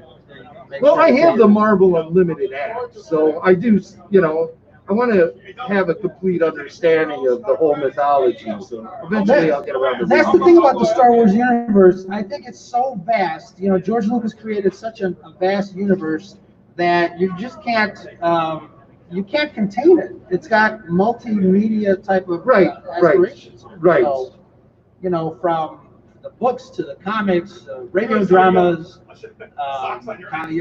it's great. I think the comics do a more accurate job telling the stories than the novels, just because I think the medium fits Star Wars more naturally. Sure. Than a long rambling novel.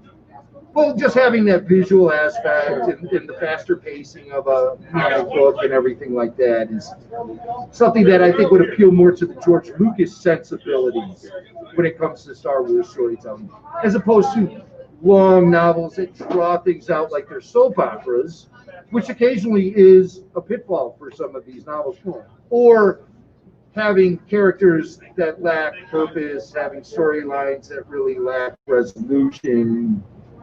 Those are the problems I deal with in the novels nowadays. I do enjoy the amount of detail that goes into some scenarios in the novels. I get your point. No, yeah, I mean, I don't mean to strip away anybody's enjoyment of reading that stuff, but I've had more trouble committing myself to the newer EU as opposed to the older EU, which I felt had a more cohesive story running. So, and I think those things will come back. I think they're trying to bring it back with this High Republic series. Are you looking forward to that? Not necessarily. I mean, I will read it, sure, but I'm not like, checking off the days on the calendar until High Republic gets released. But I'm curious to see where it goes. I've liked those flashbacks to earlier times, via KOTOR, via Tales of the Jedi, guys like Zane Carrick and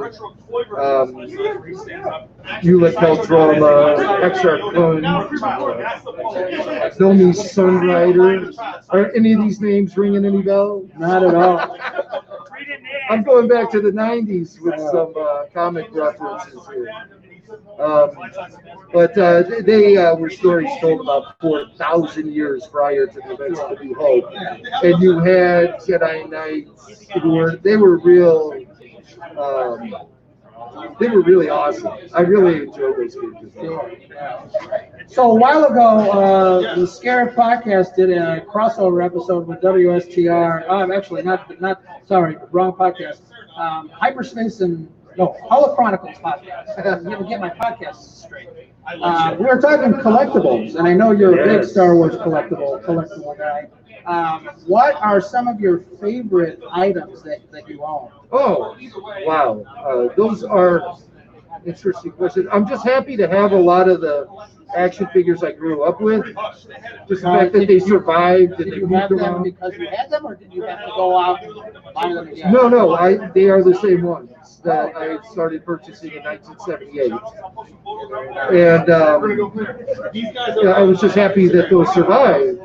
And when I started learning more about Star Wars collecting in the early 90s, and hearing guys like the great Steve Sansweet refer to Star Wars as the field of Star Wars collecting. I was like, ooh, it's a field now. Awesome. I better organize my act and go home and start bringing the vinyl cases and the AT-ATs back to my apartment, which I was sharing with my then fiance, my very understanding fiance. And so she allowed me to get my Star Wars freak on. And but I don't think she realized at first how big it would all eventually become. Exactly. But my mom, she made it a priority to preserve our Star Wars collection. Me and my brother's almost 3 years younger than me, and we shared Star Wars growing up. And we're really just crazy about those Kenner toys, man, from day one. Oh, yeah. And my mom knew that, and so she bent over backwards to preserve that stuff and make sure it would be there for me when I had my own kids and I could share it with them. Little did she know, I didn't go back to get the collection for my kids. I went back to get it for myself. Exactly. And I'm really happy that she had the foresight to save that stuff for me. And then, so around the mid '90s, Hasbro started putting the 3 3/4 inch figures out again. And they were like crack cocaine for me. Still to even this day, I very much like collecting 3 3/4 inch, and that's my focus, and a bunch of other stuff. So Andy from the podcast that was on Holo Chronicles asked me if there was ever a disaster at home, a fire or whatever, is there one piece that you would run to and grab before anything else? Yeah, it would be the original 12 Kenner figures on the plastic stand, just like how they were in my bedroom as a kid. So, yeah, that would be the one thing I would grab. Yeah. I've got. There's a stuffed wampa I'm very fond of as well. I probably have to grab that too. Larry the Wampa. But I've got an ad that I lost a client over. Yeah. I talked about it in the show. I found it on, I think, Craigslist or something. They were local. And I went to go get it, but I realized that I totally forgot that I scheduled this client to come in for a voiceover. Yeah. And I blew it off to go get this ad. So that's one. And I've got that the small Rydell Darth Vader head. Yeah. The two-piece. Yeah. Signed 2-row. Yeah. It says David Prowse is Darth Vader. Great. That's And I good. waited in line. That's when he used to do conventions. Right. That's what I would grab in case of fire. So. That's a good one. I have the Luke X-Wing Rydell helmet. Oh, yeah. And that is signed by somebody, but not Mark Hamill. And maybe Peter Mayhew signed it. And I think Peter and Jeremy Bullock signed it. Oh, that's great. They were guests on my wife's radio show back in the 90s when she was on Q101. And so she brought that home for me. That's awesome. Yeah. So she was interviewing Star Wars characters and whatnot before I was, which is kind of interesting. First time I ever interviewed someone from Star Wars was Star Wars Celebration 2 in 2002, and that was in Indianapolis. I was there. And I'm trying to remember who my first victim actually was. I can't really recall. It may have been Jeremy Bullock or David Prowse. I talked to all those guys.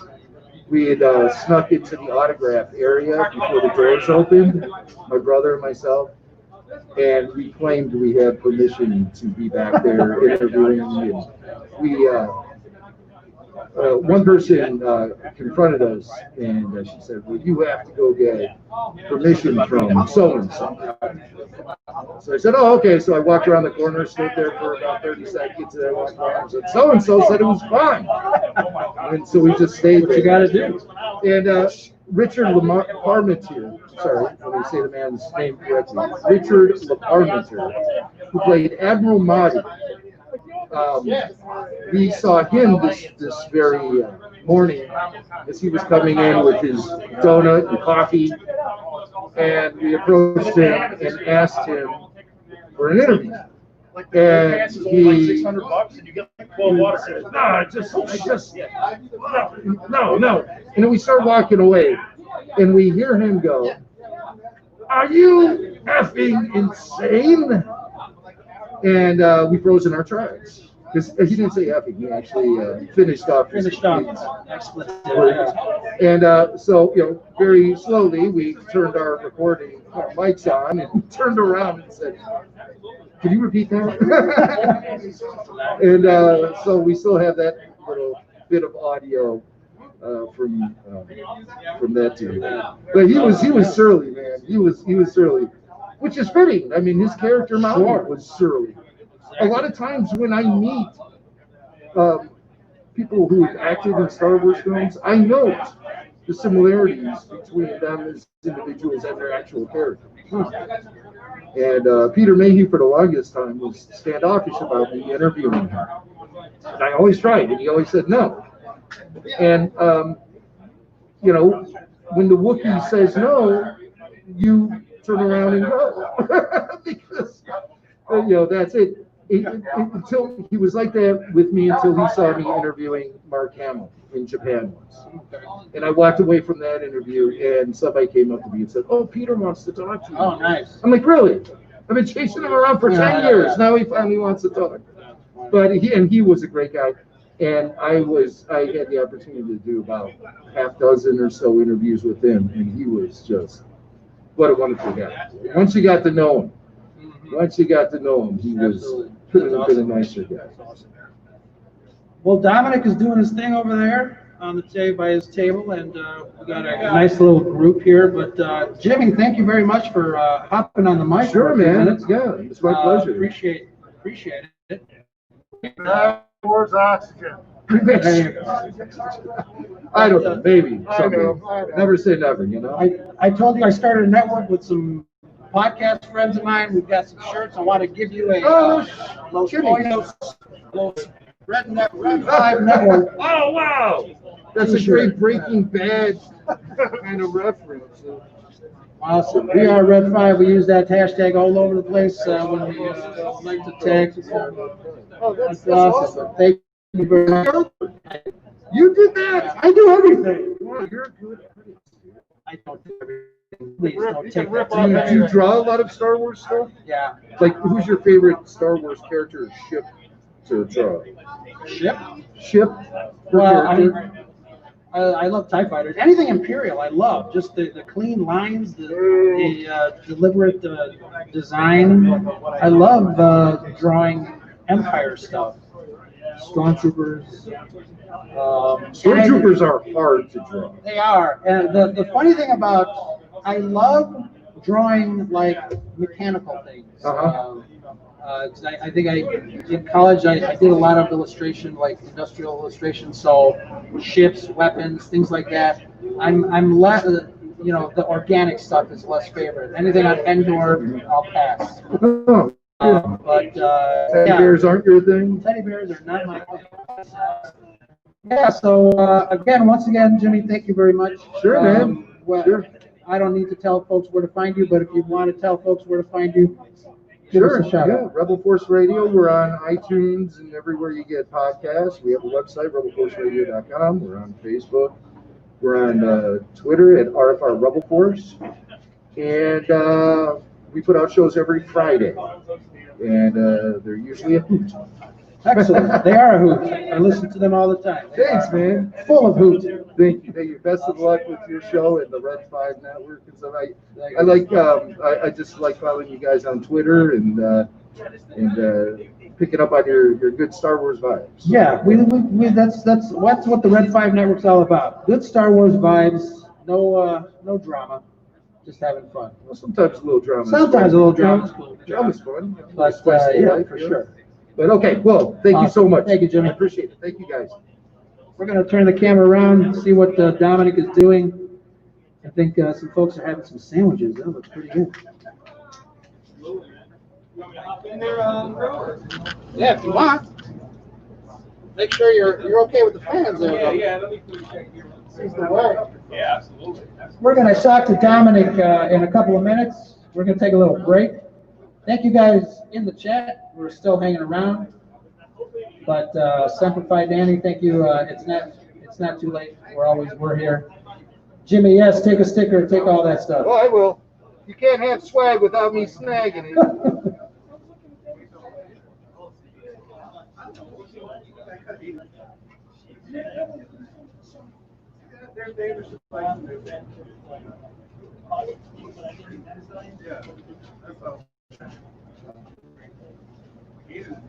Are these free? Yeah, I'm Stickers and cards. take all of it. Magnets and stickers there if you want. Magnets and stickers. Get the hell of it. Stop, how are you? Awesome. Appreciate you coming out, man. Pleasure. I Pleasure. wasn't trying to give you a hard time about that accident. I understand the whole story about what happened. Oh, yeah, you probably don't. I've listened through that. Good, good. If I do Glad the you best like it. score, Yeah. So you want a hut slayer, huh? Yeah. The new yeah.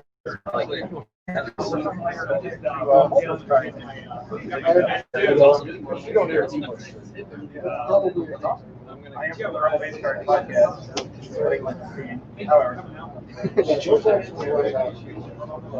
For sure, man.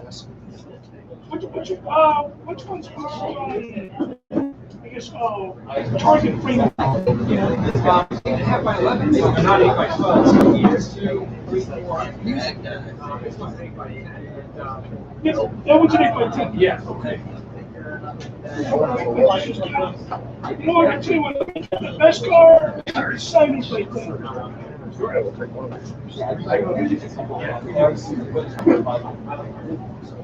See, Dan, you're not the only one who gets the JT Archives and the 10X Temple Archives podcast mix up. Oh, yeah. I was like, no. Chris, CRIS? Yeah, CRIS.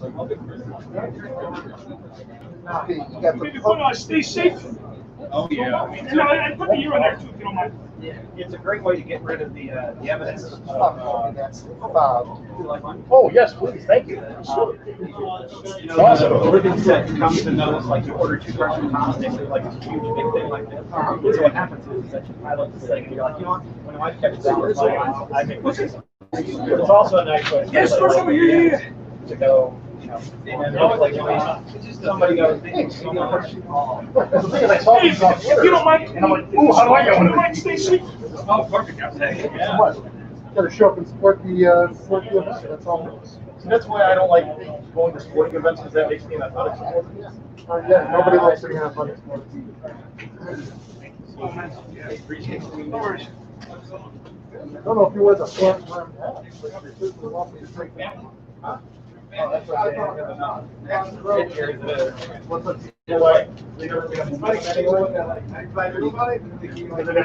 Our ranger.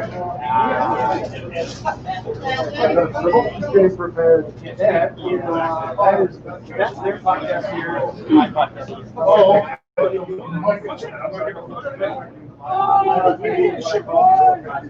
know what, I got a quick one, I'm going to tell you, okay?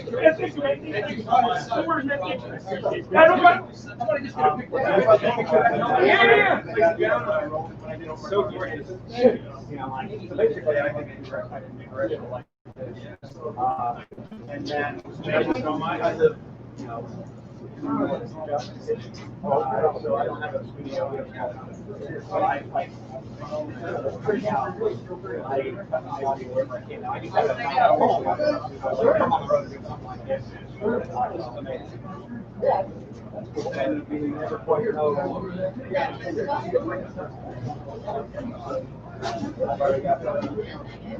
Yeah.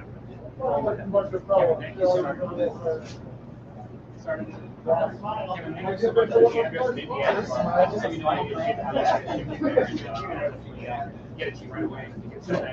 Thank you. I appreciate it. We're doing our makeshift 2020 convention here.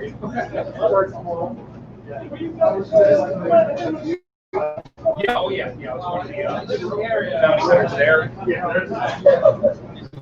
Gecko.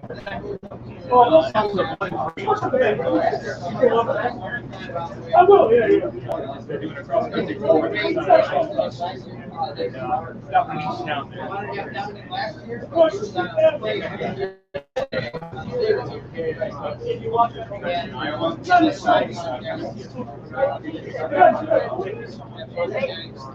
Yeah, you were watching.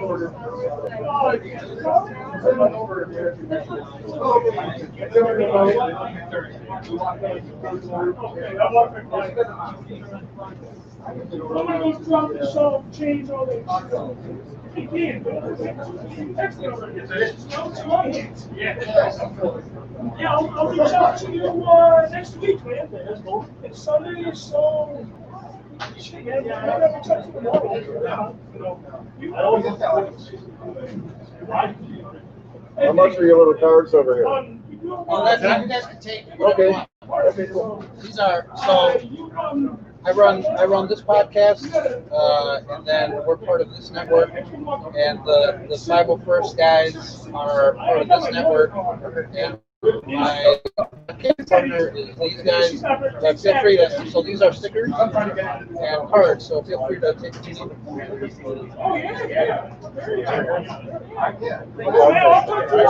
All right, so I'm just trying to shove it posting real quick. Yeah, it's been great.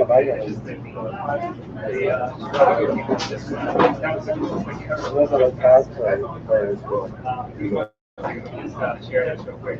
And if you're looking for something You know, when you sent me one of these, I didn't some know of they those put it on. cards, if you wouldn't mind. Yeah. Oh, yeah. I run a small podcast. But I'm not swimming. I got it. Yeah, like what's cool about it is like whenever you do like a lot of the 501st and first Like, is it like all blood related? It's like, you know, they it's amazing when you found front and back and then like the different designs and things like that. It was sort of selfish. Like I wanted one, and I. Just the Chicago sports guys. It's just amazing. I see them all the time when I cover the Bulls. Oh, so they'll have like Star Wars, right? Yeah, yeah. Do they get on like the Jumbotron sometimes? You guys want anything? And I was gonna I'll jump on with you, bro. I guess. Yeah. I know I'm grabbing a pen. Yeah, I'm trying to figure out what's working. Yeah, absolutely.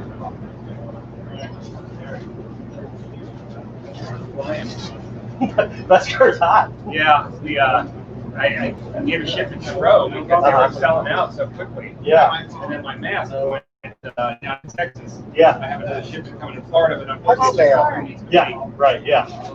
Not at all. I just don't want to post this tattoo there one more time. Like, on Twitter. Can't believe it.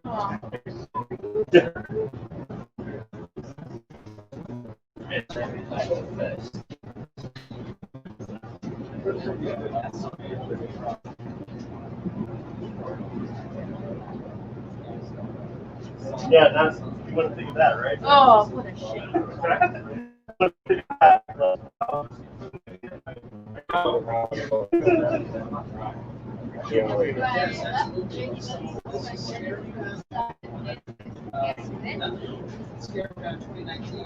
Which was last year, so wanted to have a event last year to celebrate Star Wars and just have fun. So we had that here in Hellcat Comics in Chicago, and last year we had WSTR and Rob from Jedi Temple Archives and some other podcasts that came out, and it was such an amazing time. Our hosts were gracious to the Valley Gap. We decided to do it again this year. And just like regular airports, again, celebrating Star Wars, having fun, collaborating among the folks, and this year we brought out Dominic Pace, who's going to be signing tour all across the country. Chicago was not one of our and really great friends of the podcast. We decided to direct from Iowa to his next stop after Chicago. Yeah.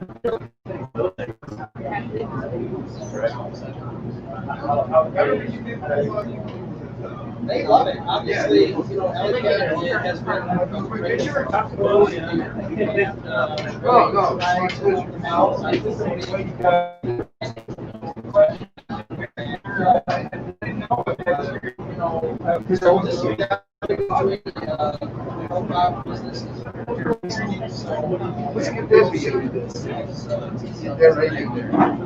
That's despite the masks.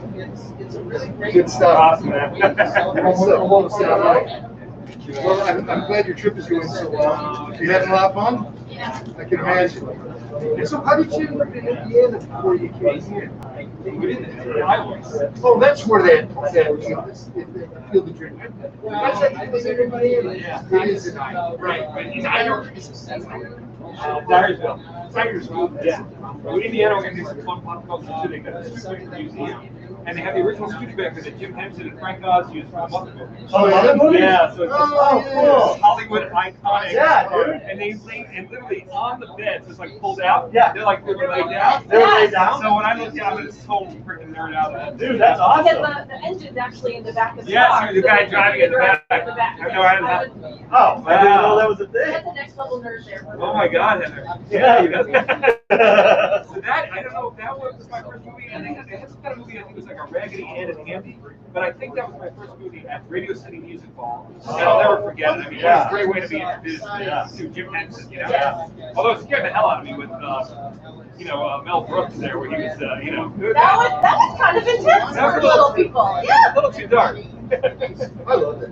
Oh yeah, of course. So many times. I remember being a kid and you can see it on an airplane. It's just like, oh, they're showing up. Steve Martin wanting him to sip the The Steve Martin was my favorite. Sip the cat. Yeah. Yeah. Would you like to see it? You guys have a great rest of your trip, and I'll be following along. Hey, thank you for everything. Sure, man. Thank you. You send me so much stuff. It's I'm covered. Okay. I really appreciate it. Yeah. But it seems like it's a huge success. Thank you. Yeah. You're doing your thing. Yeah, I'm gonna go for here. Yeah.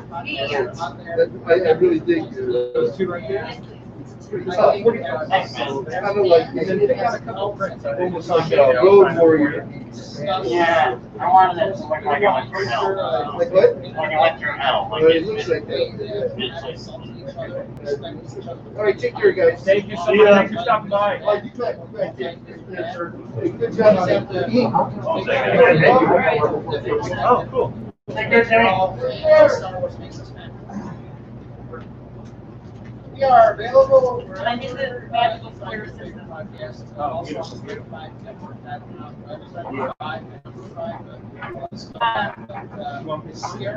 Yes, this is not for me though, so I don't need a name. No name, okay. Awesome. No name. No names. I'm good. Yeah.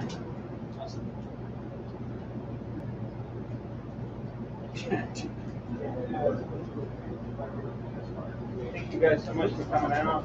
Yeah. They're probably gonna ask for a photo, so just forewarned.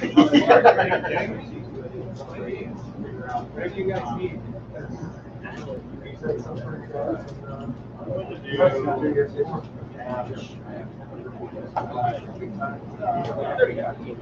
I'm gonna give you $48.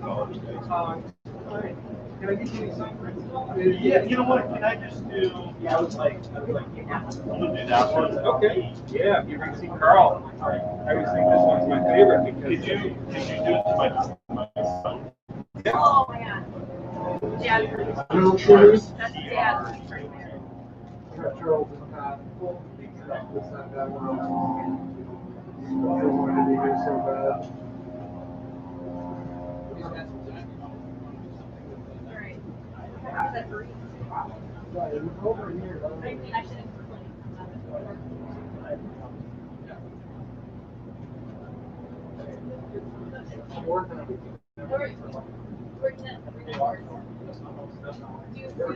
Can I get one more for my daughter? That's E-L-L. Oh, that's great. Thanks. I'm gonna freak out.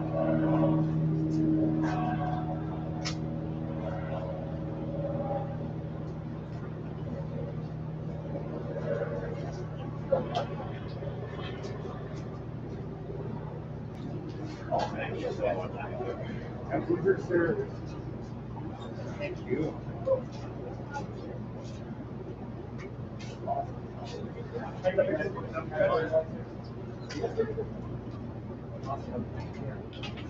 Thank you. Good to see you. Awesome. Grab a whole one.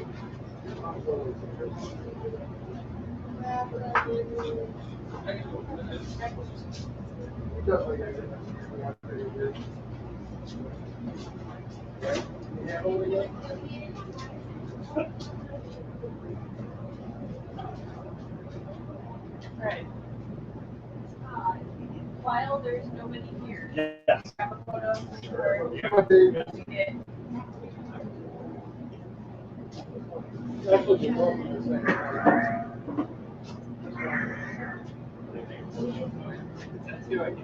Uptown.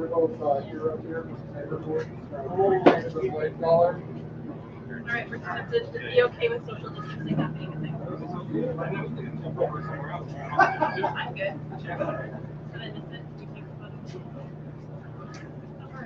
Alright. Can we do one no mask? Yeah, that's cool. And Ro, you want to maybe hang out like 15 minutes or something?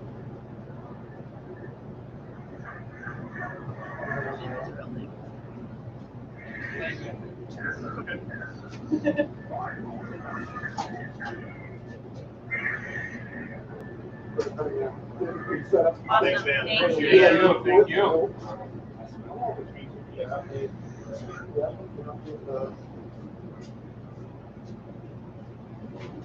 All right.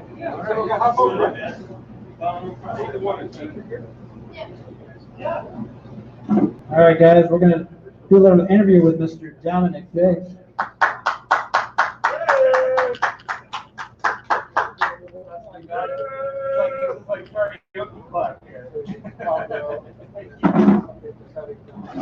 It's trouble when you accept your Oscar. Yeah, exactly. All right, guys. Straight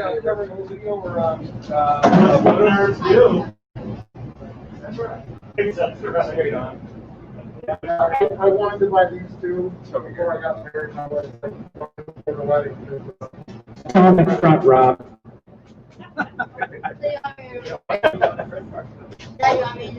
Little video, little photo. Very smart. Rob, you wanna grab a little video and some photos as well? I will do that. Right by the paparazzi section. Hey, everybody in the chat. This is Ro from the Scarif Scuttlebutt podcast here at Alley Cat Comics in Chicago, sitting with Mr. Dominic Pace. Hello, everyone. Hello, Chicago. Too much fun. Too much fun for 2020. I feel like we're going to get ticketed with this entire tour. It's like, wait a second. This is not supposed to be happy. As an American, you cannot be happy in 2020 if we have the COVID going on. But Don't jinx it. So, Dominic, how's it been? Chicago treating you well? unbelievable. Just the aromas already. I mean, yeah. No knock to LA, but I mean, you get into Chicago, and I'll tell you, I mean, just all the beauty of the diversity of being from New York, but Chicago has them beat in certain ways, just especially with the food. So we're working up an appetite there tonight. You can just feel the aromas throughout the neighborhood there. Yeah, it's a nice breeze. So we got food smells coming from all over the place. Yeah. I don't even know what time it is. It's who cares? But that's cool. So tell me a little bit about your trip. You just came back from Iowa. What happened over there? Oh my God! So the mayor came out.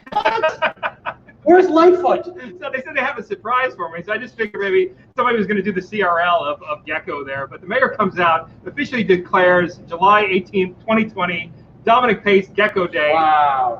It just as a thank you for coming, and everyone was so supportive. Kevin McGarry, Fran McGarry of Acme Comics, just all the comic book stores, all throughout this journey with my son, my 11-year-old son Bennett. They've just been so supportive of my bounty hunter, and I just can't tell you how grateful I am. Especially in times that we're in right now, to add a little bit of happiness to everybody, to focus on supporting small business. I personally believe that all businesses are essential right now, every mom and pop. There's a tremendous amount of parallels to being a working actor, to where each and every month you kind of have to find a way. So I have nothing but the utmost respect for a lot of these mom and pops, and my heart goes out to them, depending on all the situations right now with each governor in every state. It has been tough. I think things are easing up a little bit, but still, people are getting furloughed and fired, and it's been rough. Yeah, I'm no Bob Hope, but I always felt that the job of Hollywood is to sort of add a little bit of happiness. I'm sure he put himself at a little bit of risk with Vietnam and Korea. So I feel pretty comfortable. We're obviously not scientists, but we're just using precaution, but at the same time, getting out there and just making people happy. And I'm honored to do that. That is great. And how fantastic it is to have your son join in the adventure. I mean, he's got somebody said that when he gets back to school, you got to write an essay about what did I do during my summer vacation. What is he going to write? He's going to be amazing. He might have everyone beat. He's really well behind his years. Been so proud of him. He's just had so many different business, just different levels of business input, which I just really respect in terms of how mature he is. 11-year-old. It's been quite an experience. It hasn't been all business, so we've been having a lot of fun. We tried some barbecue in KC. They had this chocolate in Iowa that's absolutely amazing called Twin Binks. It's like these chocolate peanut butter clusters. It's infused with cherries. So we had a good time with that. We did a little miniature golf, some go-karts. Nice. Down in Corpus Christi, we visited the USS Lexington. So we get a little bit of a history tour as well. We did Dyersville, Iowa last night, the Field of Dreams field.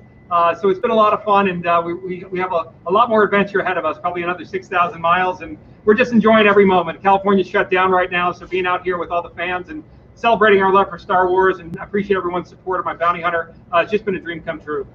That is, yeah, it's great. I mean, I just had Jimmy Mack from Rebel Force Radio. We were talking about how great it is for you being in The Mandalorian, but not only just as an actor being in a Star Wars, but as a fan. Yeah. You see, you know, we just had a whole bunch of Mandalorians, just kind of Mando Mercs leave. I think they're outside out front. What does it do to you when you see, you know, people in cosplay and just people come up to you and just, you know, say hello and look at the stuff that you brought, but really just out meeting you? I mean, what kind of feedback are you getting? I think it's just ultimately a reminder of just how lucky I personally was to be a part of it. And by doing so, by being a part of it, just to be able to try to give back as much as I can as sort of a thank you, not only to John and Dave, but also an appreciation for all the Star Wars fans throughout the world who take so much pride in their armor, in representing the brand, in giving back to their local communities, and just being a part of that, of being a very small ambassador. It just inspires me each and every day. But again, you know, you're talking about less than 1 minute screen time, and just to see the passion of the Star Wars fan base. I don't even call it, you know, an acting accolade. It was a fan experience. But to be able to represent that, especially a one-of-a-kind bounty hunter, and to have that support just kind of go back and forth with a lot of the 500 first members, the Rebel Legion, Mandalorian Mercs, the Sith Dynasty, just the list goes on and on of all these groups that love Star Wars and also try to do a bit of good within their community. We just helped out the Peter Mayhew Foundation yesterday, Make-A-Wish Foundation last week in Tulsa. So it's just been just a joyous experience to give back and to love through our love of Star Wars. That's what it's all about. Yeah. That's what it's all about. You know, we obviously we don't do this for fortune and glory, as they say in that other franchise. Yeah, right, yeah. But we're just having fun. So speaking of fun, I know our buddy over at let me see here. Hold on a second. I got it. So you're familiar with our set called Century Mode? You gotta remind me. I haven't shown a few months. Our Beast has created a list of questions, and I think we're going to have to get some help from the audience. But this is curated from Trevor Beast 454 on Twitter. He might still be in the chat, but curator over at the Star Wars page on Sporkle.com. He handles all the quizzes. But he created a special Bounty Hunter Edition Century Mode Q&A. And you definitely will get Lifeline if anybody wants to help out. And then okay. We'll be able to pick a couple people. I'll go ahead and purchase something from your table, and we'll even in the chat, if somebody's in the chat that wants to participate. But here we go. Question number 1. Are you ready for this? Let's do it. All right. What is the name of the Black Sun bounty hunter who first appeared in the Season 2 Rebels episode Blood Sister, whose mission was to steal a gonk droid on Garel? Holy moly. We just finished Star Wars. We got Season 1 of Rebels almost under our belt. Oh, wow. We were starting to get familiar with Aura Singh there and with Cat Bane. But with Rebels, oh, man. And it was to say a black armored bounty hunter? Yeah. The name of the Black Sun bounty hunter who first appeared in Season 2 Rebels episode Blood Sister, whose mission was to steal a gonk droid on Garel. Oh, boy. Anyhow, I got to use my lifeline. Yeah, lifelines. Anybody? Trevor is a beast. That is true. Mr. Trevor Beast 454. Victor, you got an answer for us? I heard half the question. Oh, the question is, what is the name of the Black Sun bounty hunter who first appeared in the Season 2 Rebels episode Blood Sisters, whose mission was to steal a gonk droid on Garel? Come on, you know this. This is easy. Black Sun, I just think of Zeno. Right, Zeno. Let's see. Charlie Skywalker says Aura Singh. That is incorrect. Based on, Trevor is spitting fire with these questions here. So the nobody, yeah. Ketsu Onyo. Wow. There you go. Man. Question one for Trevor. Is your bed made? Nice. All right, question number 2, Sentry Mode. In the Clone Wars Season 4 episode, The Box, you remember that one? According to Count Dooku, which bounty hunter needs no introduction? Bosk. Is that your final answer, Bosk? Cad Bane. There you go. Cad Bane is correct. Trevor, we got one. Cad Bane. I know, Clone Wars is a little bit more Cad Bane centric there, so. Yeah, definitely. Okay, so here's number 3. And you may or may not be familiar with this show. Which character on The Mandalorian said, "You can keep the money, all of it. I just need this job to get into the guild"?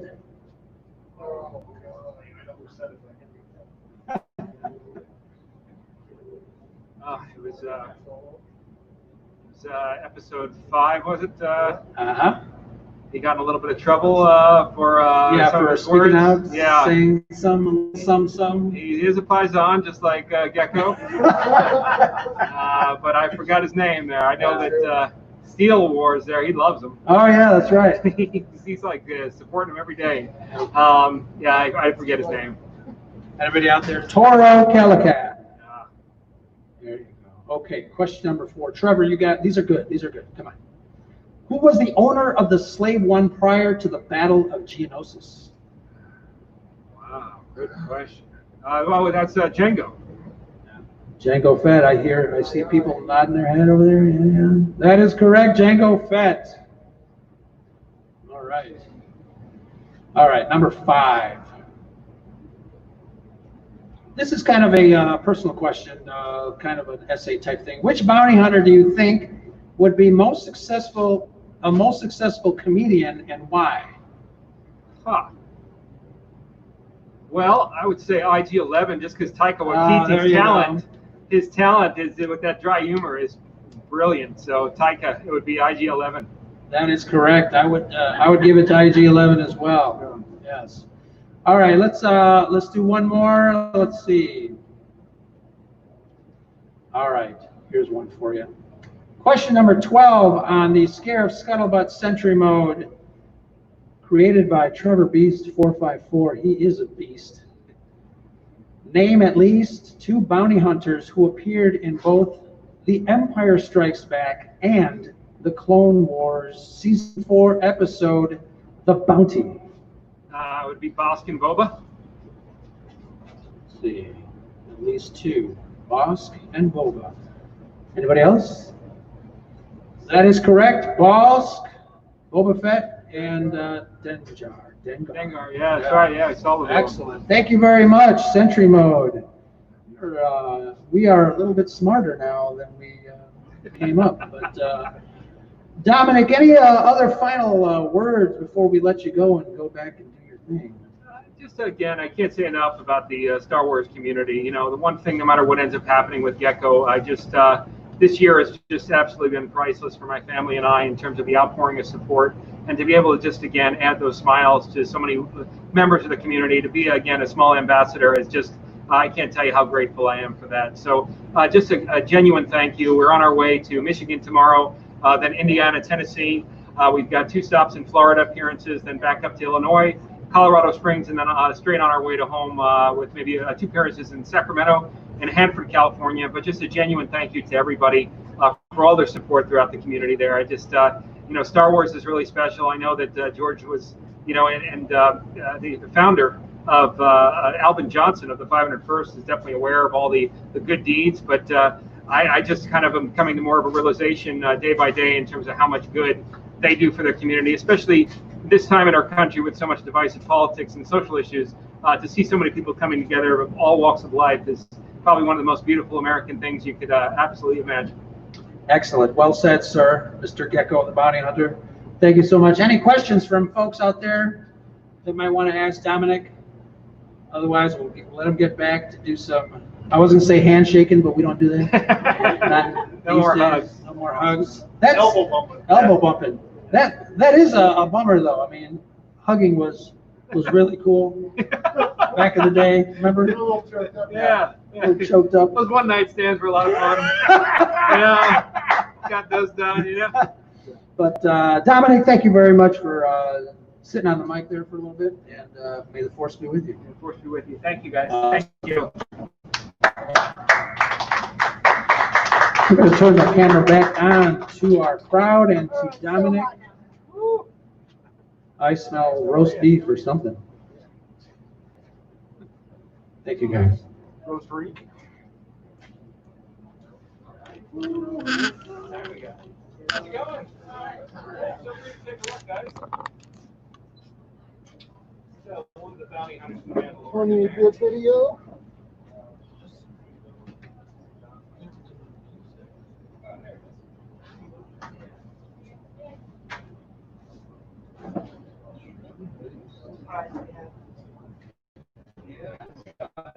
Yeah, I challenge coins, different colors, actually, silver, black, and gold. They're just $20.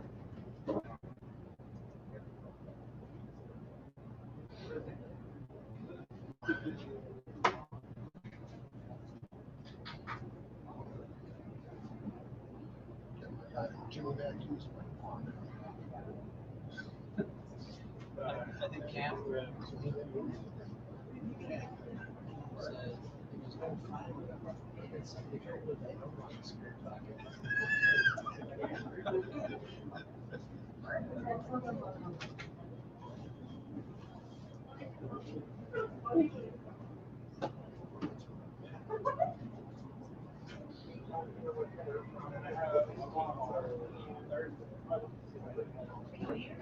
Oh, yeah, right. Yeah, thank you so much.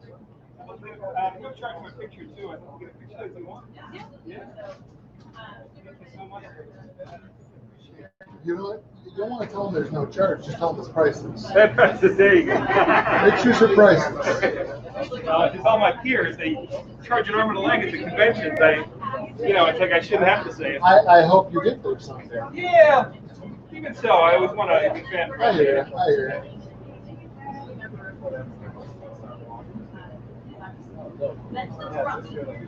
I'll take it off. Don't worry. Thank you so much. Nice to meet you, sir. Yeah. We had a guy, he's one of the Red Power Rangers, Steve Cardenas. Yep. And, we were at this, a little slow, moderate Comic-Con. I still did okay. Those are stickers from the podcast. If you guys want to take stickers or cards, you're more than welcome. Over. I mean, someone dead. And he's like, they're like, yeah. We just get a picture with you. He's like, it's $40. That's dead.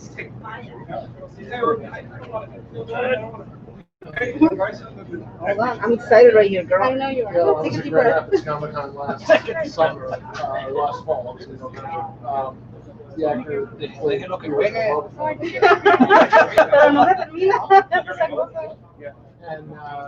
and they had how much is set up. I was there. I don't know what they had somebody. One of our partners. You gotta wait till the event starts. Someone magic.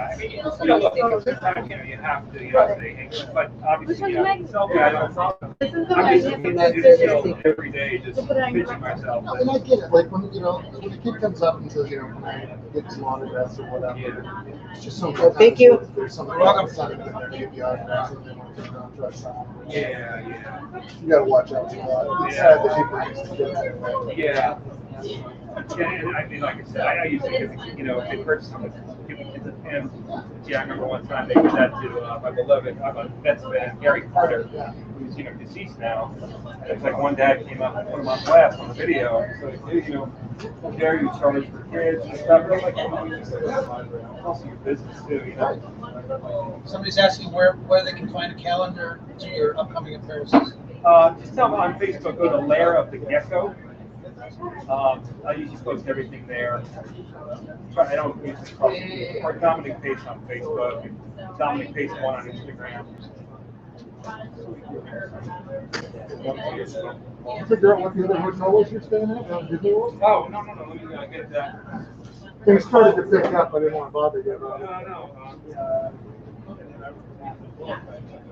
Have you been to Disney World before? Yep. You're gonna love it. It's huge. I've been to Disneyland though. Oh, yeah. It's gonna blow your mind. It's so much better. What was it again? Facebook? Lair of the Gecko. So can I put facebook.com/Lair of the Gecko? I don't know. Shoot, I don't, or just search Lair of the Gecko.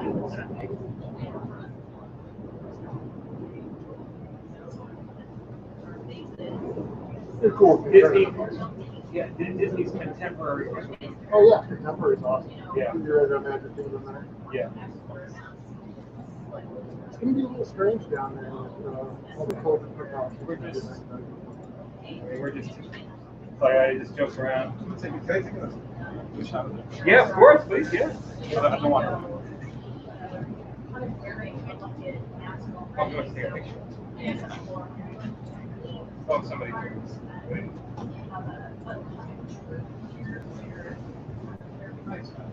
Oh, absolutely. Thank you. Okay, everyone take care, Yeah. man. Take care, man. Thanks for coming out. Oh, thank you very much. Yeah, I appreciate you, sir. I'll post some pictures of you that I took. I'll tag you. Oh, nice. All right. Are these good?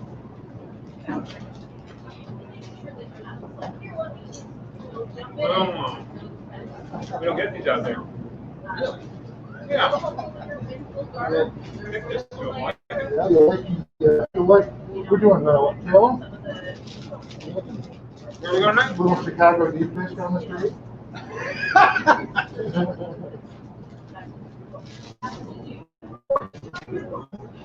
By the way, that was the expression after we told Dominic that we're gonna head over to Kalo Pizza's little deep dish later.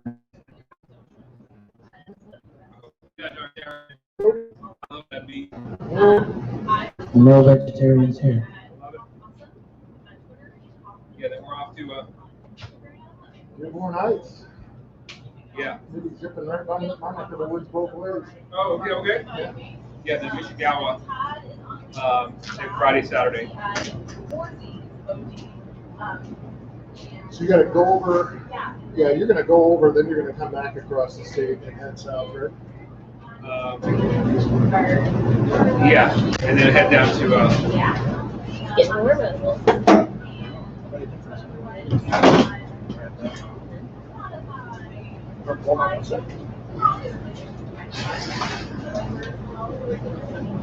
like a boss.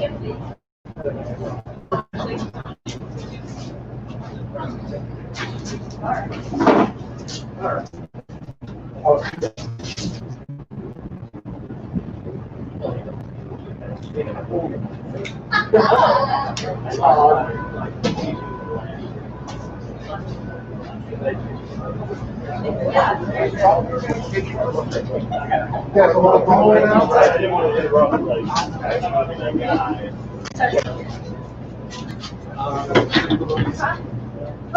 Photo with everybody?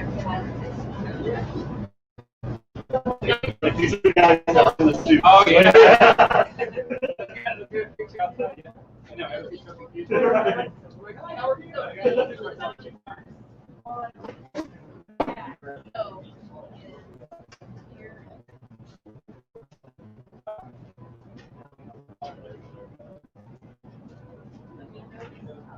Yes.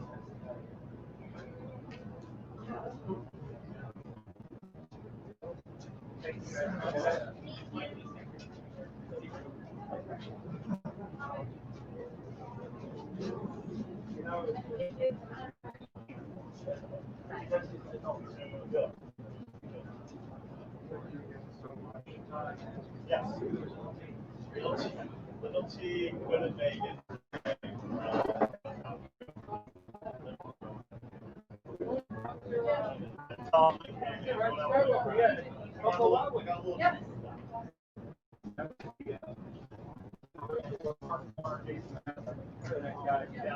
Yeah, so you should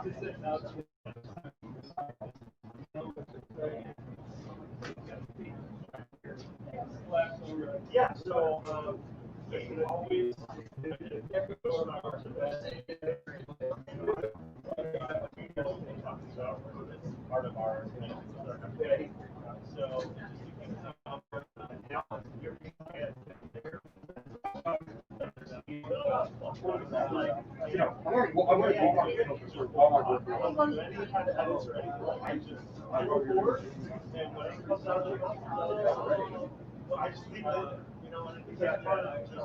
I don't want to be,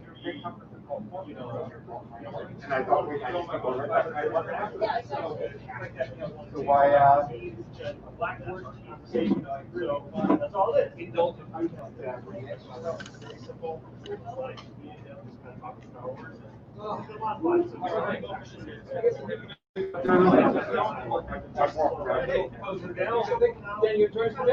Yeah, sure. You guys eating around here somewhere? Or? Yeah, like in the I took Uber here, so I don't have.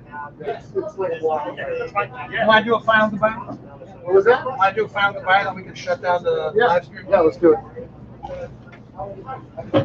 Heather, you want to come by with us?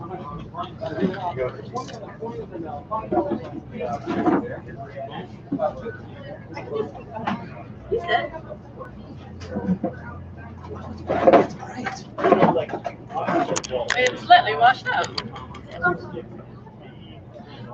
The sun, not the sun. Oh. Wow. The only way I would do it for you. I'm gonna have you guys take over. No. and then whatever that. That might be a little bit high.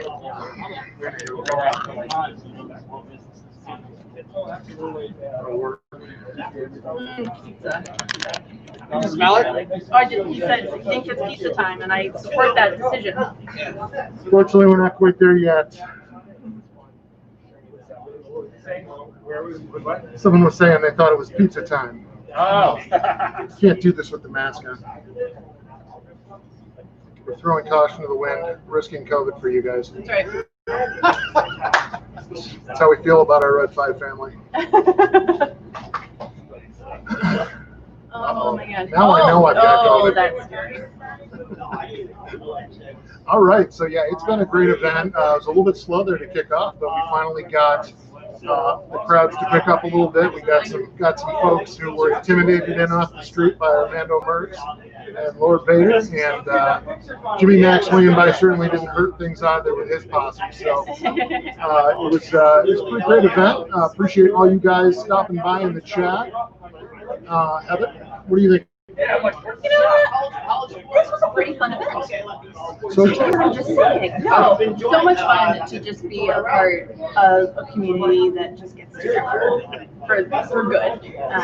You know, we're in a weird state, and I don't mean Illinois, I just mean a weird state in life. Although, you know, I mean, you take that for what you want.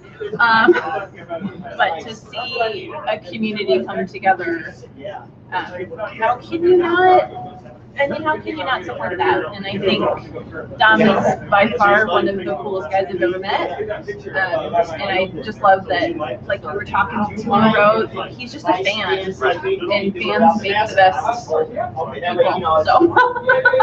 So it's been good. Yeah, he's an incredibly genuine person. I've been talking with him since prior to The Mandalorian even coming out the first time. I was out in California, Southern California, Anaheim area last September, and reached out to him about the possibility of getting together, and all I got back was a text with his phone number basically saying, give me a call, let's figure it out. So, you know, clearly he is all about reaching out to his fan base. He obviously touched base with a lot of us on the podcasts, come on and on the interviews. And I think that, you know, people pick up on the fact that he is truly just a genuine fan, and that's why, you know, people are drawn to characters like that. And I think we all know as Star Wars fans that these, you know, tertiary characters are the ones that people tend to gravitate to. I mean, we got that with Boba Fett, certainly. But there's a lot of those characters you run into watching Star Wars that you go, who the heck is that? And, you know, people obviously willing to tattoo them on their body, like Dan did. He's running out of real estate, though. He's going to have to start getting a scalp tattoo. Shake my head. Let's get the Death Star back there. There we go. Yes, but doesn't that just speak to the beauty of the depth that is Star Wars? So that obviously, you know, Han is like Luke or, and even Darth for that matter. But then you start to get to these B and C level characters, and you're like, he's cool, And so that just also then speaks to the creativity team behind Star Wars. You're putting all that energy into these layers of characters. I completely agree. And Charlie, no, I'm not going to go to Boston Gecko and take off. Got too much respect for this guy over here. Got some local 501st coming over to check it out. Tom's son has been getting an education this summer as they make their way across the United States. Looks like Tom Rossi just showed up here. He is the creative genius behind the Bucket documentary, which talks about the 501st. So obviously due to COVID, some things about showing that was delayed. But check out Beyond the Bucket. We want to make sure that everyone gets to see that. So as a proud 501st member, we want to make sure that everyone gets to see that. Actually, Ro, do you want to him on? Talk to him a little bit? Yeah, I think we're going to do that. We're going to get ejected here so that Ro can do his talented interview. You're talented. But I guess we have, huh? You're talented too. Yeah, I am talented. It's not on any of this. So. I would argue differently. I appreciate that, Heather. I very much appreciate it. No, it's been cool meeting the folks from the Mando Mercs and the 501st today. Again, it was maybe a little bit better than originally projected in the sense that it was a little more overcast. I think that helped them go a little bit longer. But the time that they donate to events like this, just out of their sheer love of Star Wars, is to their credit. Heather, you know all about it. Yes. So certainly a small portion of your time goes into creating those characters. I'm a troublemaker with the 501st. It's pretty great. So yeah, it's a good organization, and I'm proud to be a part of it. And I think to have podcasts that support Star Wars on the good, and then to have an organization that can work with that.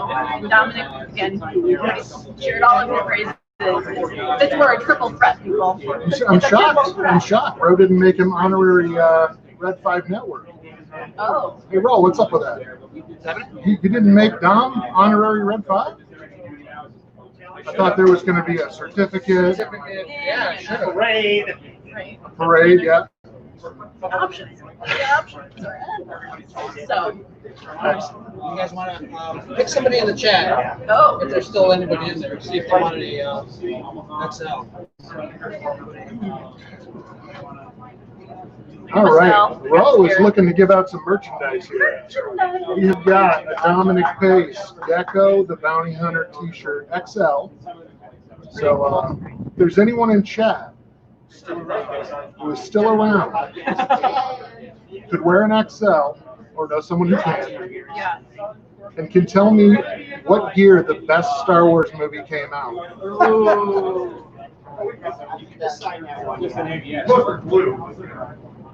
It's just Charlie and Mr. Rez, I think. Oh, wait. Oh, ooh, fancy.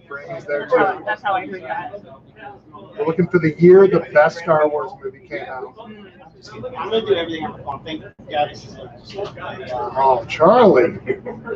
1977. The year a Star Wars movie came out. Oh, I got a 1983, 1981. Are you just listing years, Charlie? He's one of those. 1981. Star Wars came out in 81. I don't know. That's what I'm trying to figure out. Came out in 83. I know. Or 78 in the UK. Charlie has disqualified himself by naming the year that no Star Wars movie came out. Let's see, Mr. Rez, I've got a 77 and an 83. Oh, I see. Yeah, I saw the axe throwing. Yeah. Charlie has disqualified himself from the running. All right. Have we seen the correct answer there? No, I sir? still haven't seen the correct answer.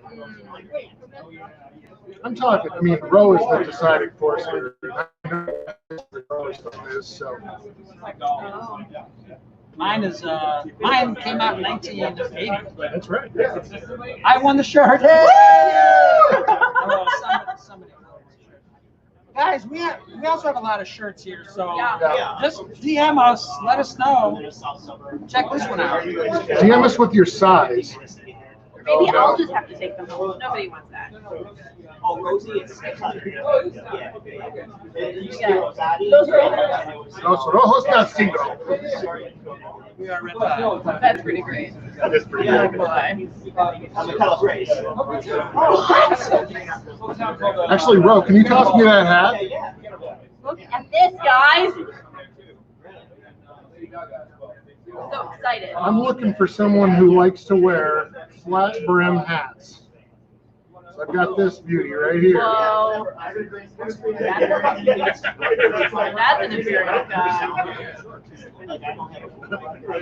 Dan? Sure. Dan? All right, Dan has been, I'm going to give this to Dan. He has been disrobing himself all day. You know, that's a good point. And this is extra fancy. It's even got a nice little space paddle under the brim. So Dan, thank you for coming out today. That's In awesome. person. Thank you.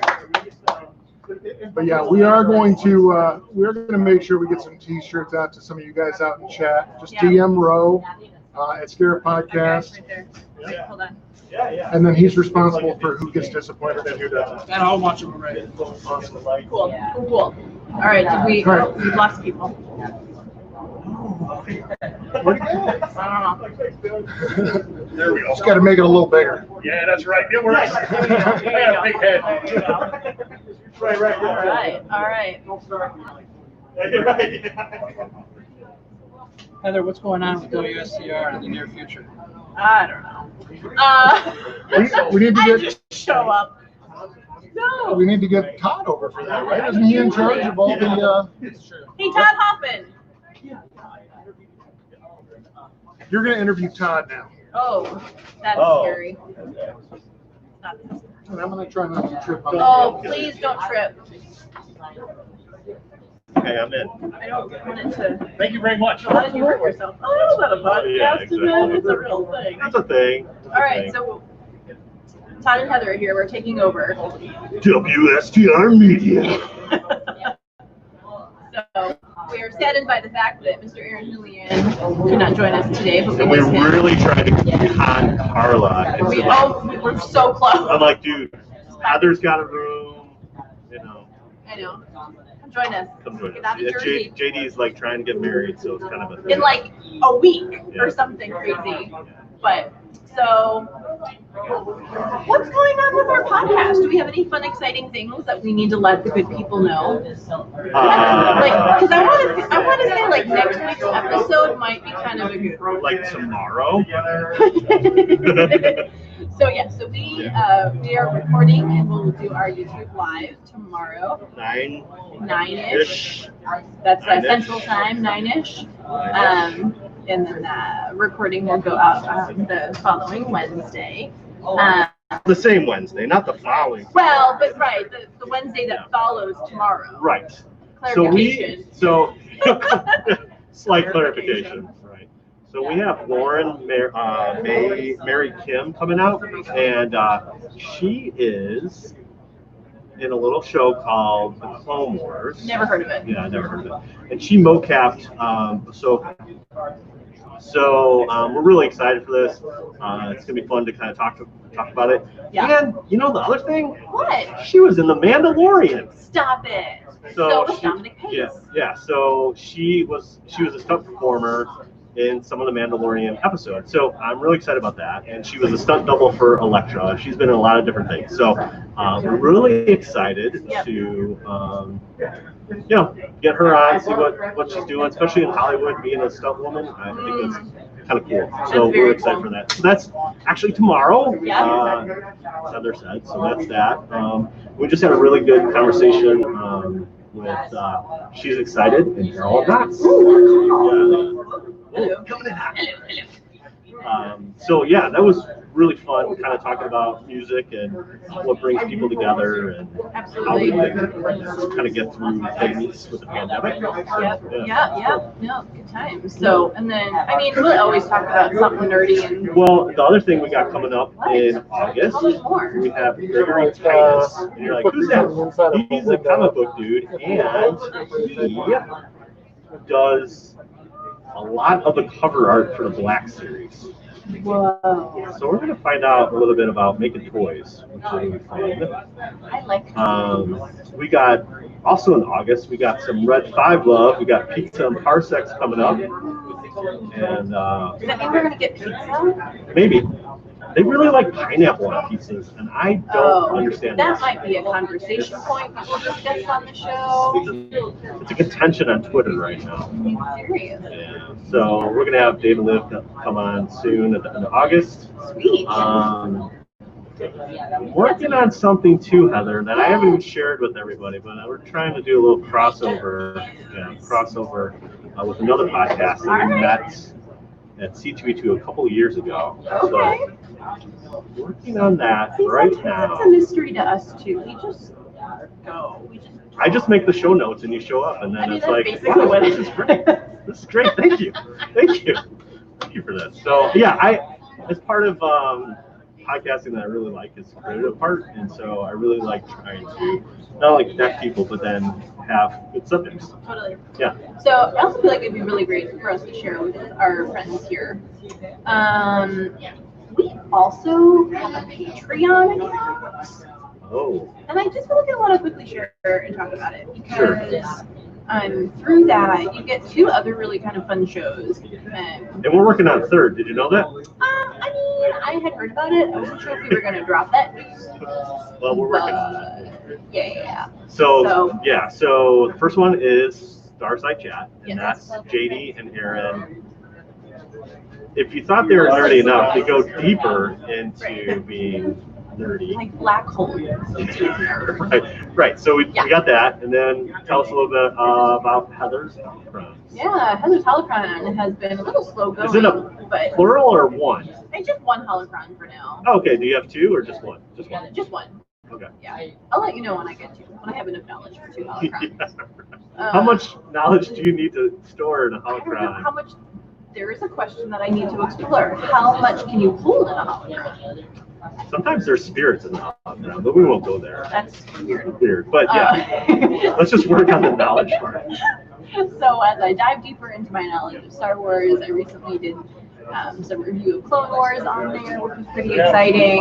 I thought you were going to do like a July 4th marathon. Did you get some stuff recorded? I got an episode recorded on July 4th for sure. Got that over to Aaron. So, but yeah, it's just fun times me learning about things that, you know, sometimes people say words and I'm like, I don't know what that is. So I jot notes down to myself to do research later. Yeah, and then Carla is working on something. So we haven't officially done that yet, but it's coming out very shortly. So, I think, yeah. because she's going to be doing her 9th costume. Correct. In like a year. It's crazy. It's stupid crazy. So there you go. So we're going to be working on that. So check us out, patreon.com/WSCR Media. Find all the stuff there. Again, we usually do YouTube on Mondays and then post on Wednesdays. Not the following Wednesday. That Wednesday. The week, yes. Just to be clear. My bad. Anything else? I don't know. I'm trying to think what else we have to cover. Yeah. I'm not sure. We might be running out of material. I don't know. I mean, Charlie's really excited with a woot woot. Whoa. Yeah. Oh man, Frammy. Is that if it's Frammy or Framey? Framey because it's Frank and Amy. Oh, smart. Yeah. With WSTR Con 2020. Yeah. There you go. Yeah. WSTR takeover. Yeah. Perhaps I'm going to try on hats. She doesn't know. LOL. No, this is great. I mean, it's great. It's fun. Sun's out. Yeah. I know, but I feel like we keep going from like torrential downpours. Well, no, and humid. I mean, it had to be sunny because it's always sunny on Scarabs. Come on. Good call. Come on. Right there. Come on. I should just. Yeah. I would drop the mic. But Ro would be very mad at you. Ro would get very mad at me. Yeah, so, but no, it's fun.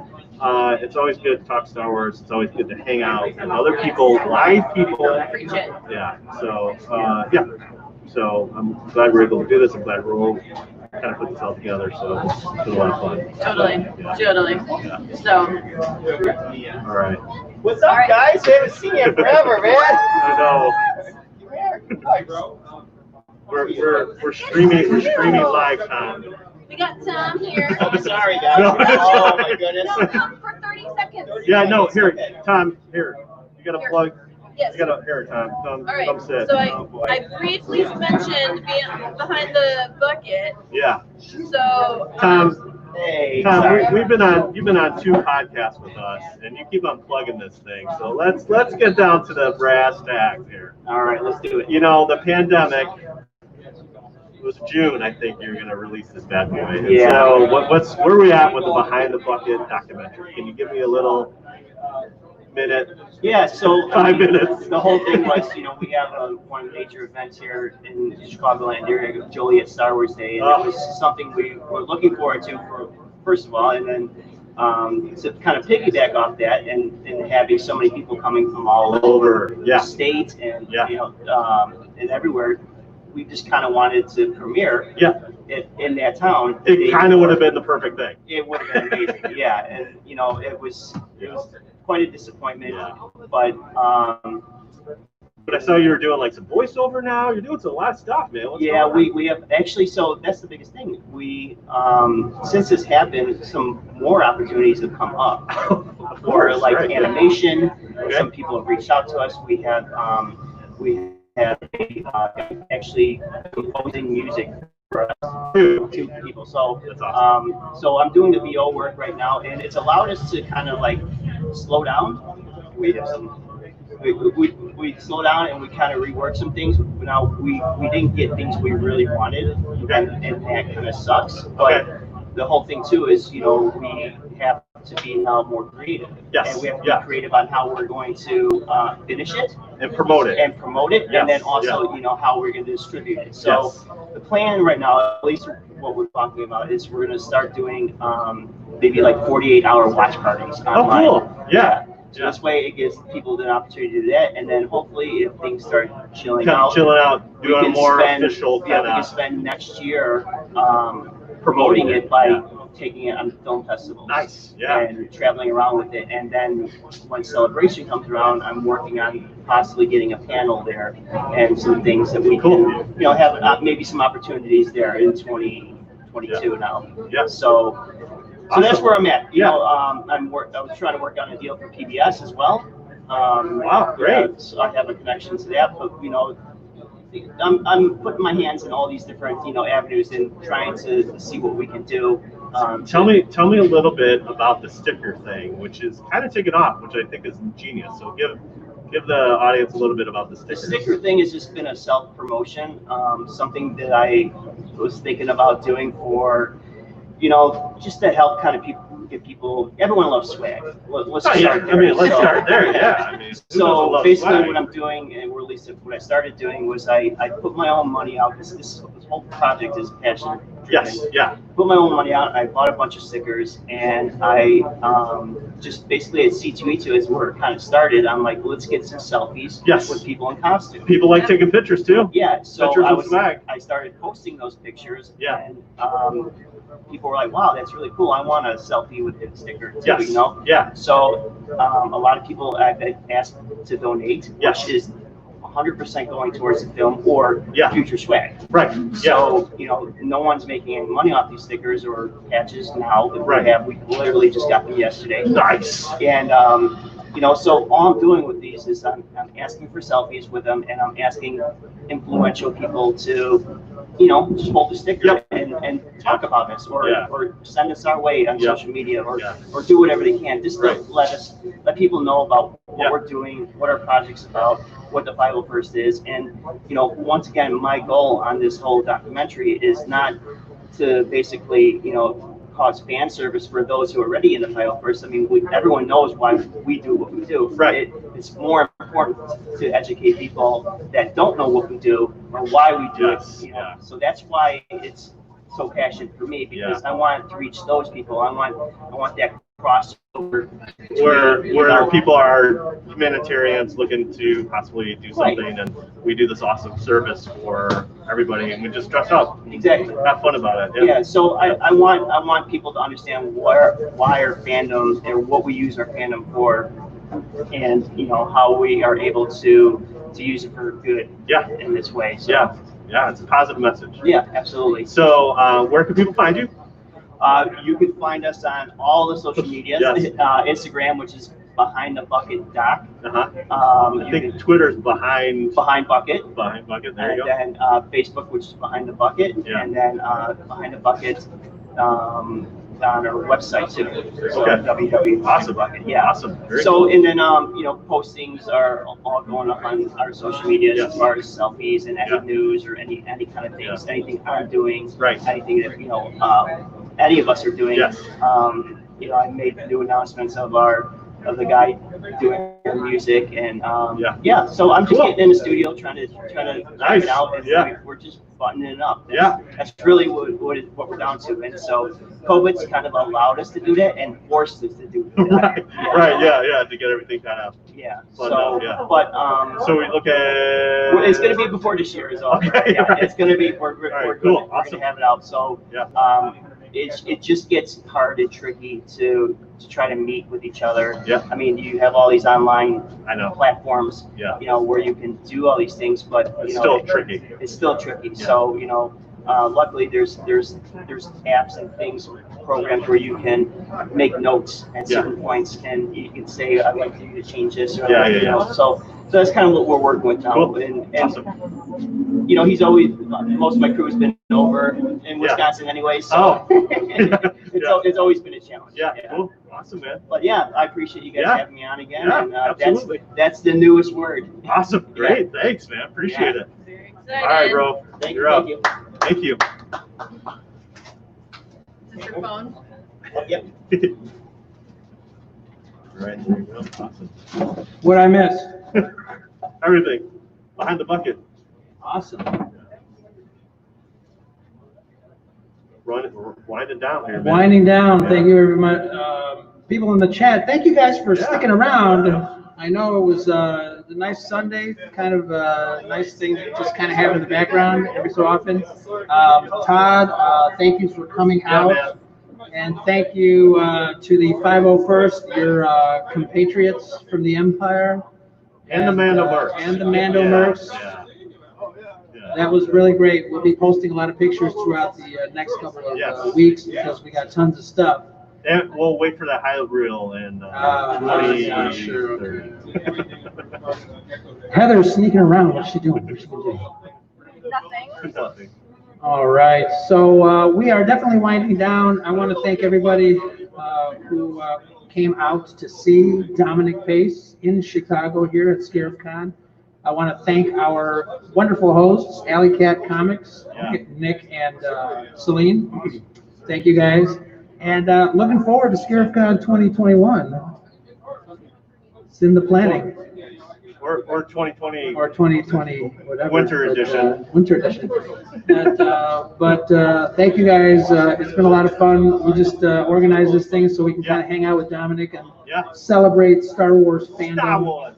And I think that was who said that? I don't know.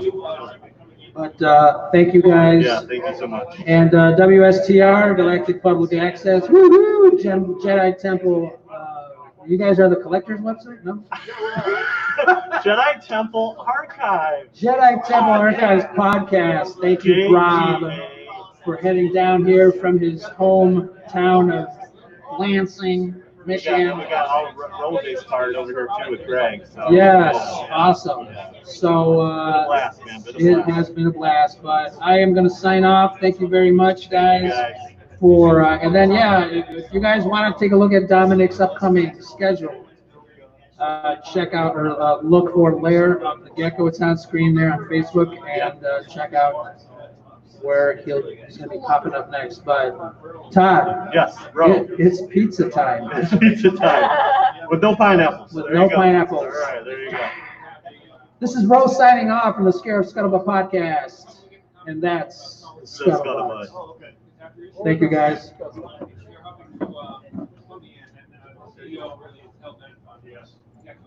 Oh, no.